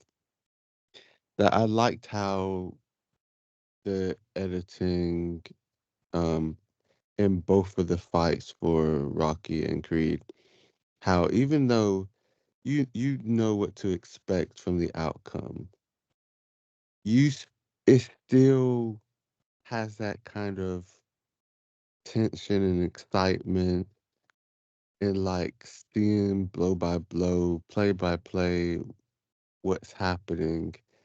It's just really well done shooting and editing. It's just like the people involved, they know what they're doing. They're doing this really well, and I'm glad. I'm happy. Yeah, and that's what's so good about Creed is that they managed to get like such a good team. Ryan Coogler managed to regular such an amazing team, like a great cinematographer, a great musician to do the soundtrack, a great set, and all the sets and all the costume and makeup and everything was so on point. It kind of like I know you haven't seen all the other Rocky sequels, but Mm. after two, they're a bit of a up and down quality. But then when Creed comes in, this is such a step up. It's so like next level filmmaking. It's just such a breath of fresh air for the whole franchise. And Yeah. because obviously the franchise at that point had kind of like bogged down in formula. It was like, yeah, Rocky's strung back out and made to fight someone, so like this new opponent in the ring he has to like take down. So it is such a good like it's skewing the formula that we kind of like know, but still being faithful to the old Rocky style as well. So it's so impressive how this film was as good as it is. That it's faithful but managed to be experimental, but also it's just it honors the legacy of the whole series, honors like Carl Weathers' Apollo Creed. It does it all, and that's why it's such a good like sequel standalone movie. It managed to be both a sequel and a standalone movie. You don't have to watch Rocky film to enjoy Creed, but if you have seen all the Rocky films, even if just one of them, it just still works. And yeah, it's a multiple success story in a lot of ways. Definitely. Oh, is that someone? Hey, sorry guys, I had to leave because of family stuff. I think I might have to. I'll leave myself on the call, right? But I probably won't be able to talk for just a minute. All Okay, right. that's all right. Thanks for telling us. Yeah, no worries, Sorry man. about that. See, hope you're all right. Bye, man. That's a How- shame. But, how's Rob? yeah, Rob didn't say, but I should assume something similar is happening. But yeah, wish him the best. That's good. And one cool thing, before we move on to like favorite scenes and stuff, I wanted to say that one great thing that Ryan Coogler, the director, got with the Creed movie is that he really pushed Stallone to do more more of a reference towards his son, Robert Balboa, and obviously we don't see him in Creed at all, but apart from the photo. The sad story is that in Rocky V, Robert Balboa was played by Rocky's real life son, who sadly died in real life at the age of 36. Oh, So he was not available to do any of the sequels after that because of his death.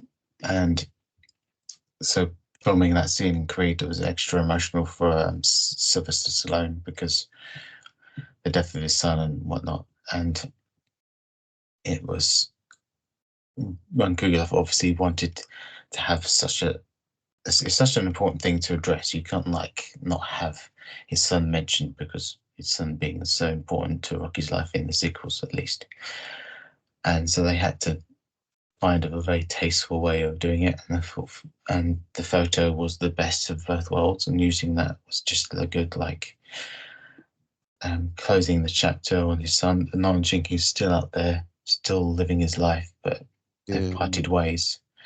I thought it was a very emotional touch that they did, because it must have been tough for Stallone to deal with, because obviously he didn't really want to speak about it, but they did it in a good way that honored him and the character. Yeah, and it brings back the whole cancer theme about mortality and having your life is finite and you won't be around forever and stuff like that. And you have to have something to leave behind, a legacy that someone else can take on, or something that you've proven to the world that you've done this, and this is my mark, and this is the fingerprints that I've left. And that's what the whole theme of Creed is all about, is leaving a legacy behind of yourself and for someone else. Yeah.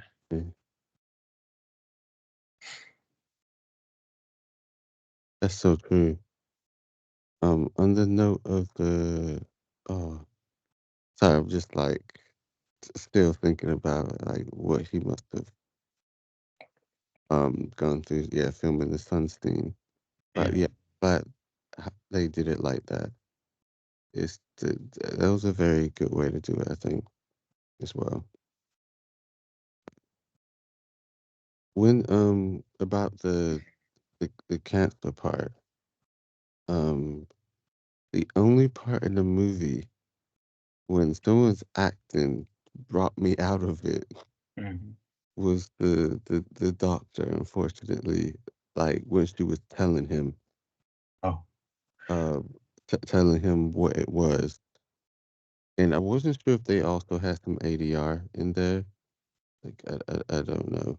Um, but yeah, when she was sitting down and telling him what it was, and it's just like there's something about this delivery that's off. It kind of feels flat. Hmm.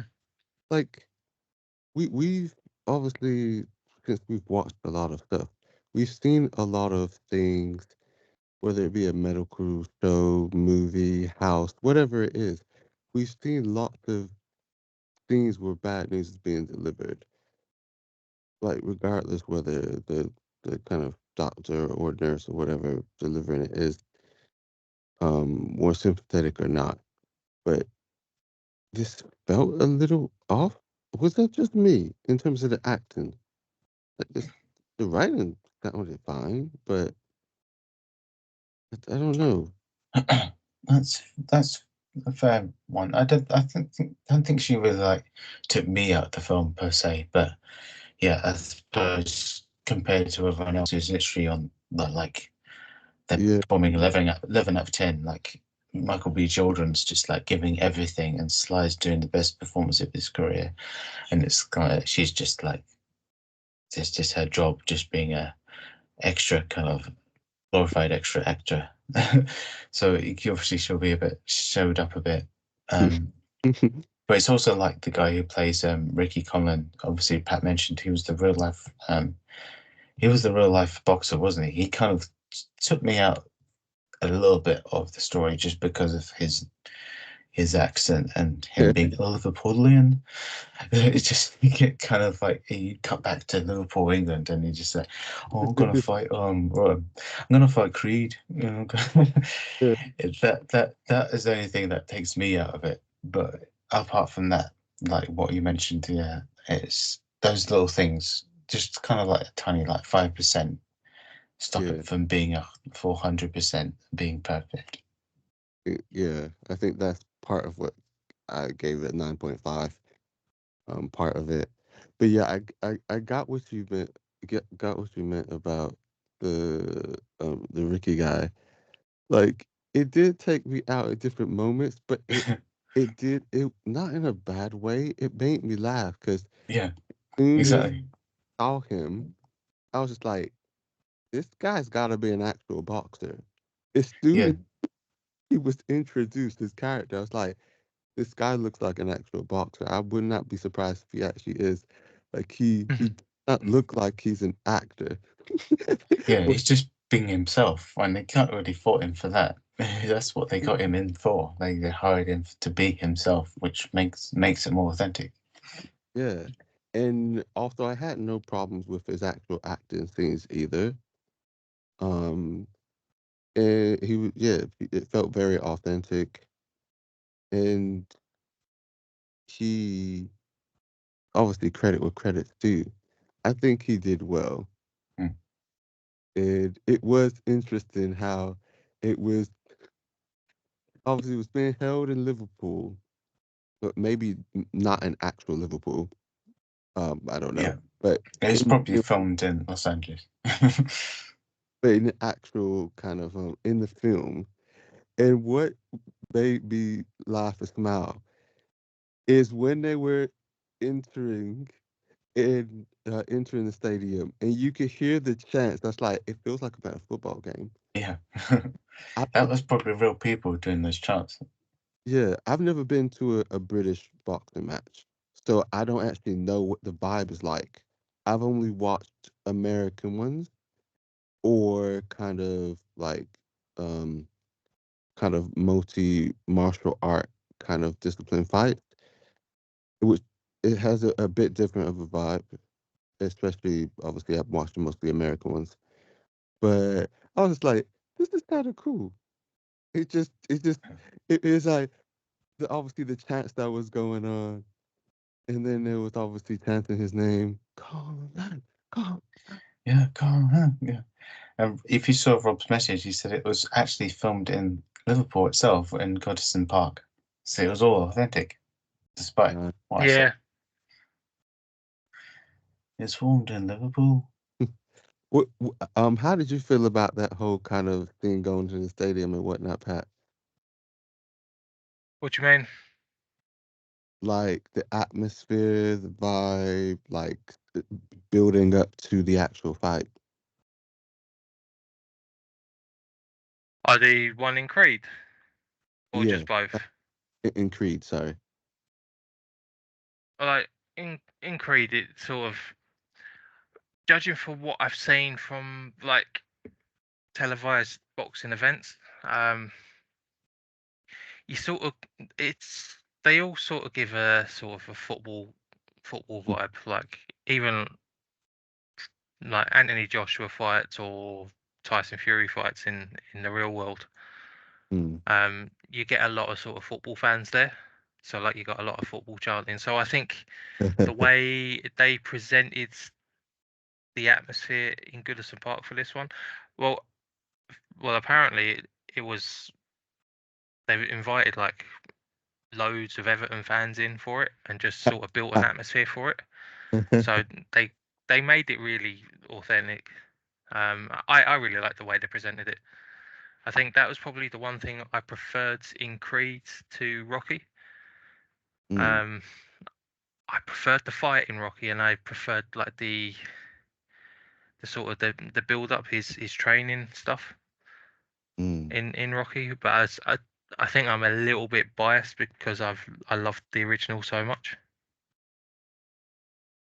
Ooh. Um, Oh, Ralph. the one thing I have with Creed is it feels like what Star Wars did when it sort of came back for the sequel trilogy, and it sort of took the basis of the original film and sort of copied it a little bit, changed it a little, but the base of the entire film was the same. Yeah. But that doesn't take away from the film. Like it did really well.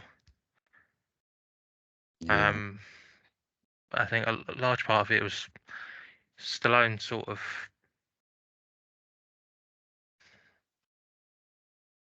What happened? Oh, it's just something Rob put. I mean, Rob might be right that it was filmed before a live Bellew fight in Everton. But like I knew that there was like loads of like Everton fans in the stadium. I didn't know whether it was like they were invited to build up atmosphere or like Yeah. a genuine fight. Because like before this film, I never really followed Tony Bellew. So Mm. I was like, I generally thought he was an actual actor until I read more into the film after the film. But Fair enough. oh shit, I've lost where I am now. After how they did something similar to Star Wars, like took the Oh yeah.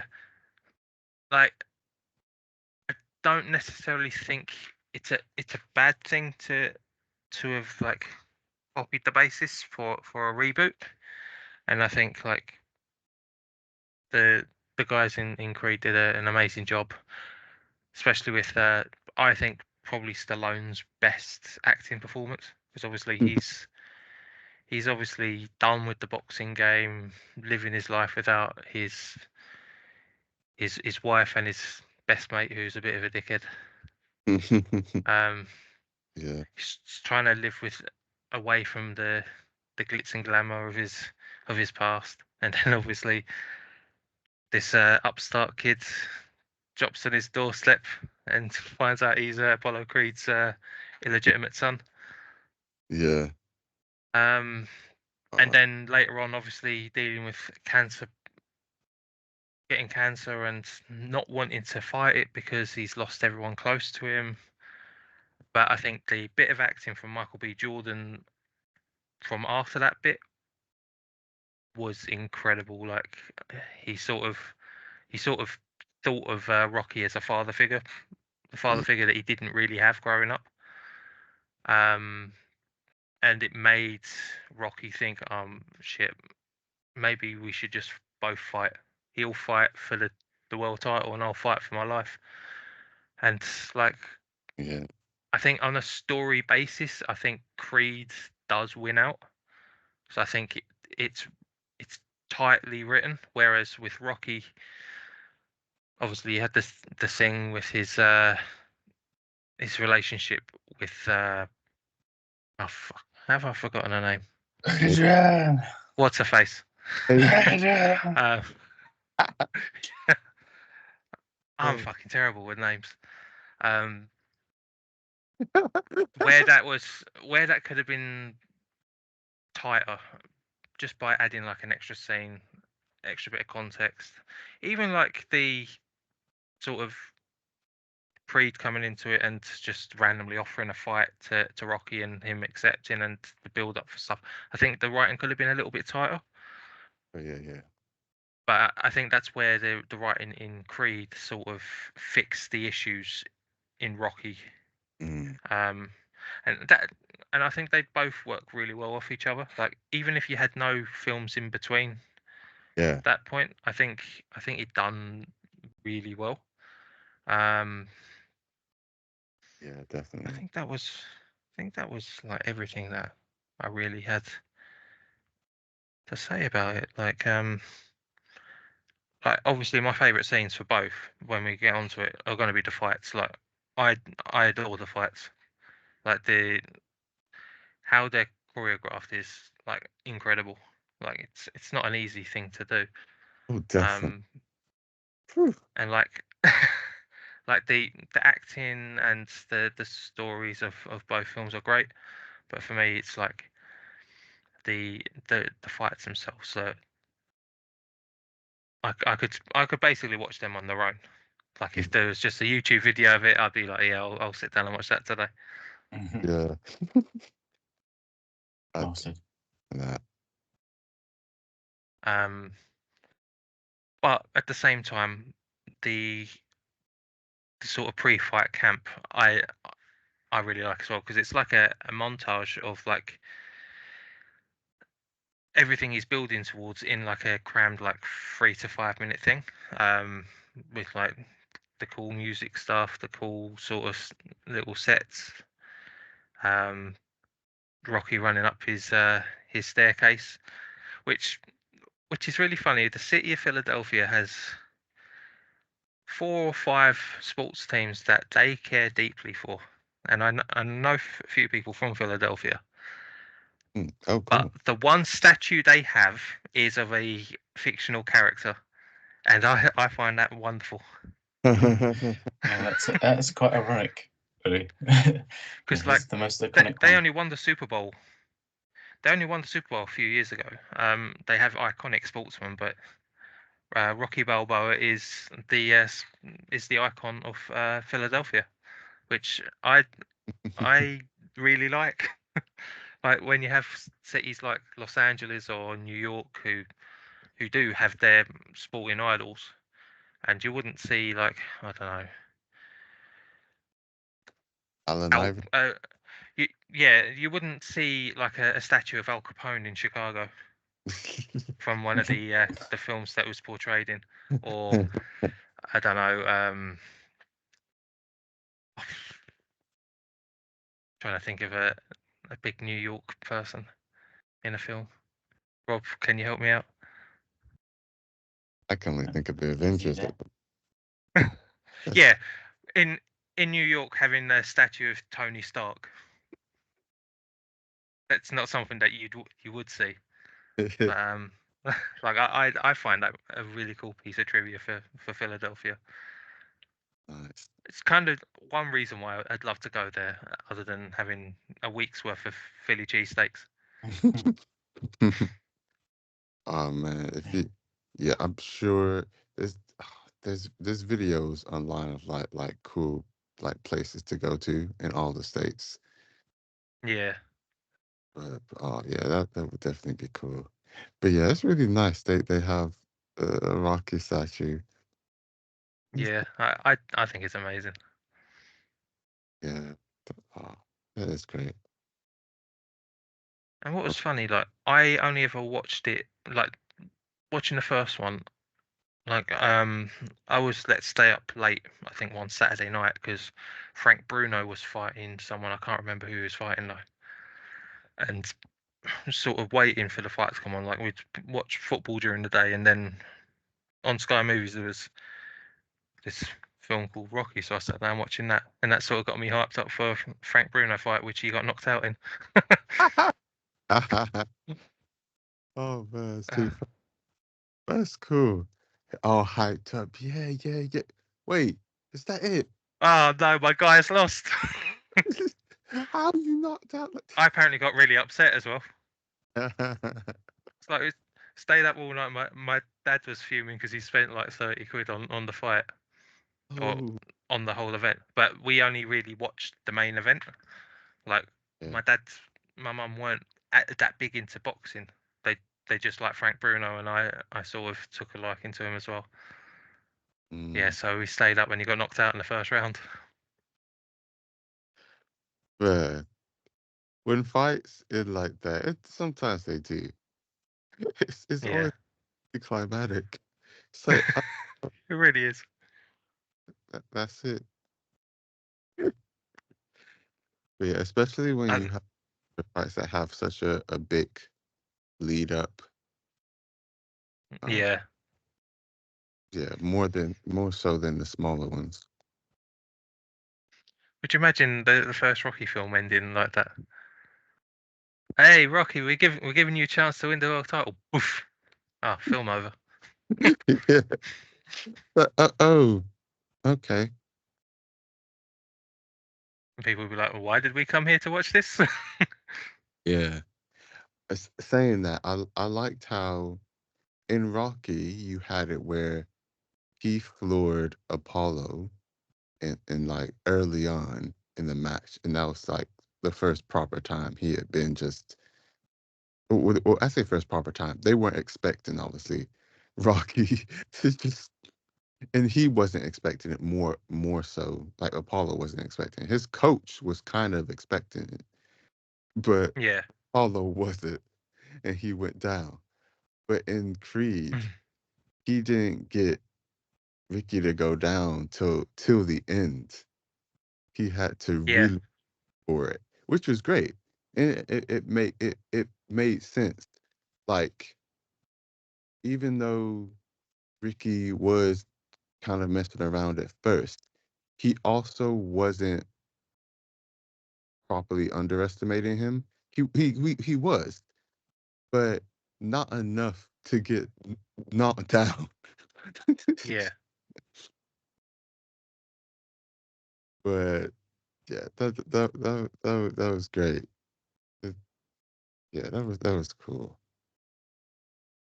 I think yeah, we could do favorite scenes. I'll let y'all go first though while I'm thinking. Yeah. Let's do the favourite scenes before we fall asleep. I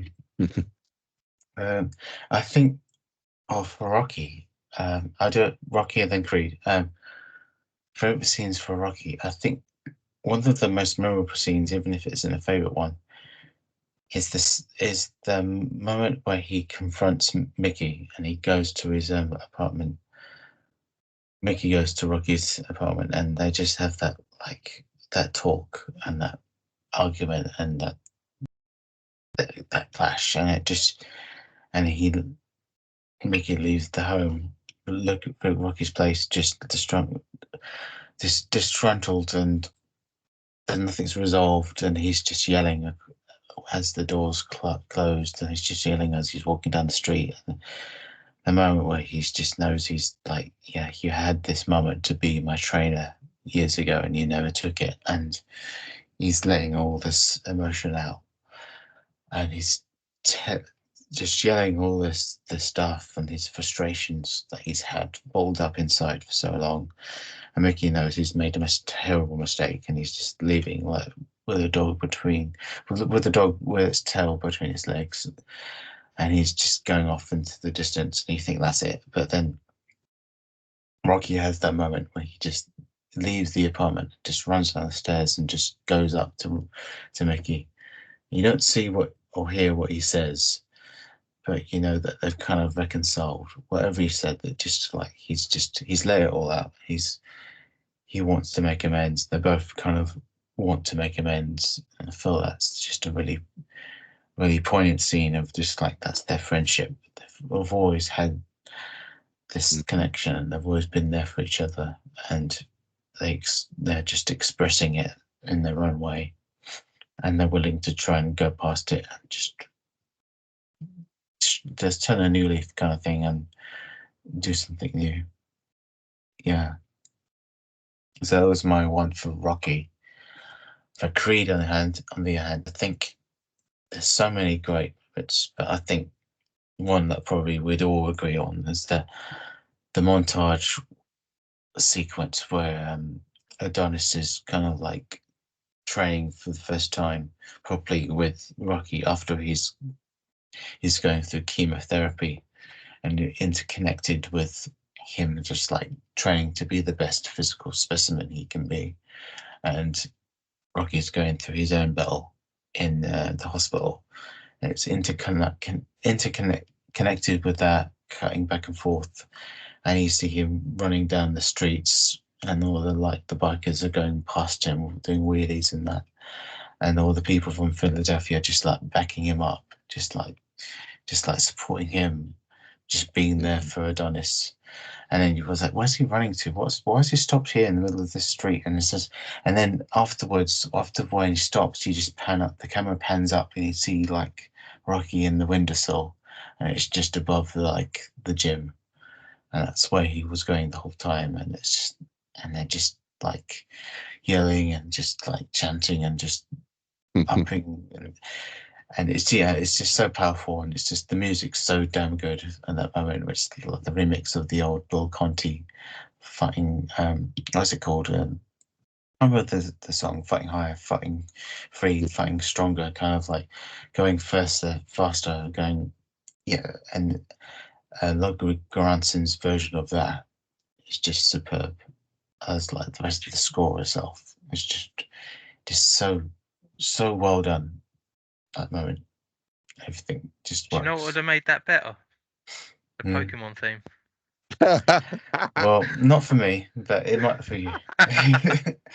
Maybe for Alec, actually. I wonder if there's like a something like that on YouTube. Yeah, I'm sure someone's Yeah, put that together. Yeah, I'm sure someone has. Gotta catch you.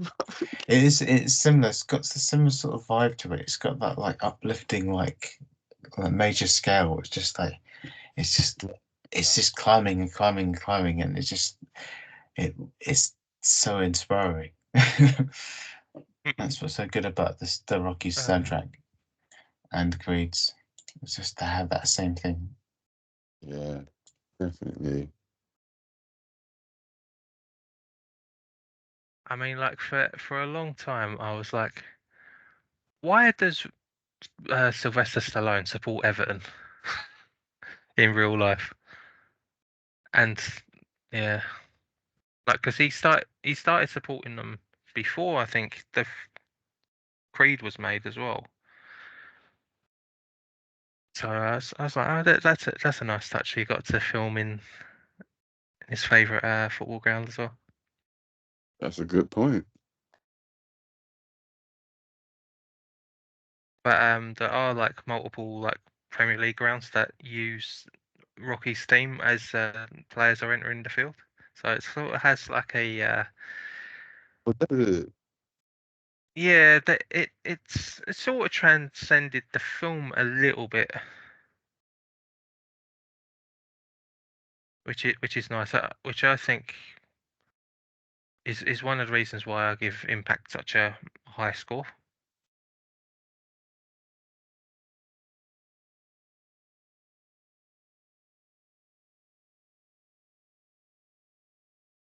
I'll let you do your favorite thing first, and I'll do mine. Who? Me or Ben? After mine, you No, go. Oh, okay. I'm trying to think of scenes that don't include the fights. In Creed, my favourite scene is when Rocky and Adonis have that chat about the cancer diagnosis. That scene was really powerful. It's definitely my favorite sort of non-fight scene in that film. In Rocky, oh man, trying to think now. There's so many great scenes.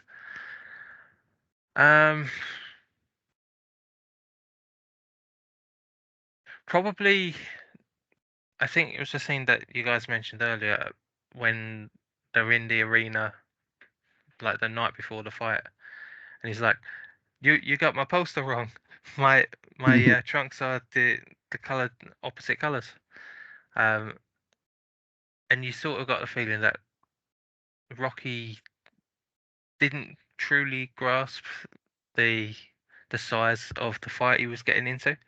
Mm-hmm. He thought, "Oh, it's just having a little exhibition fight with a pro."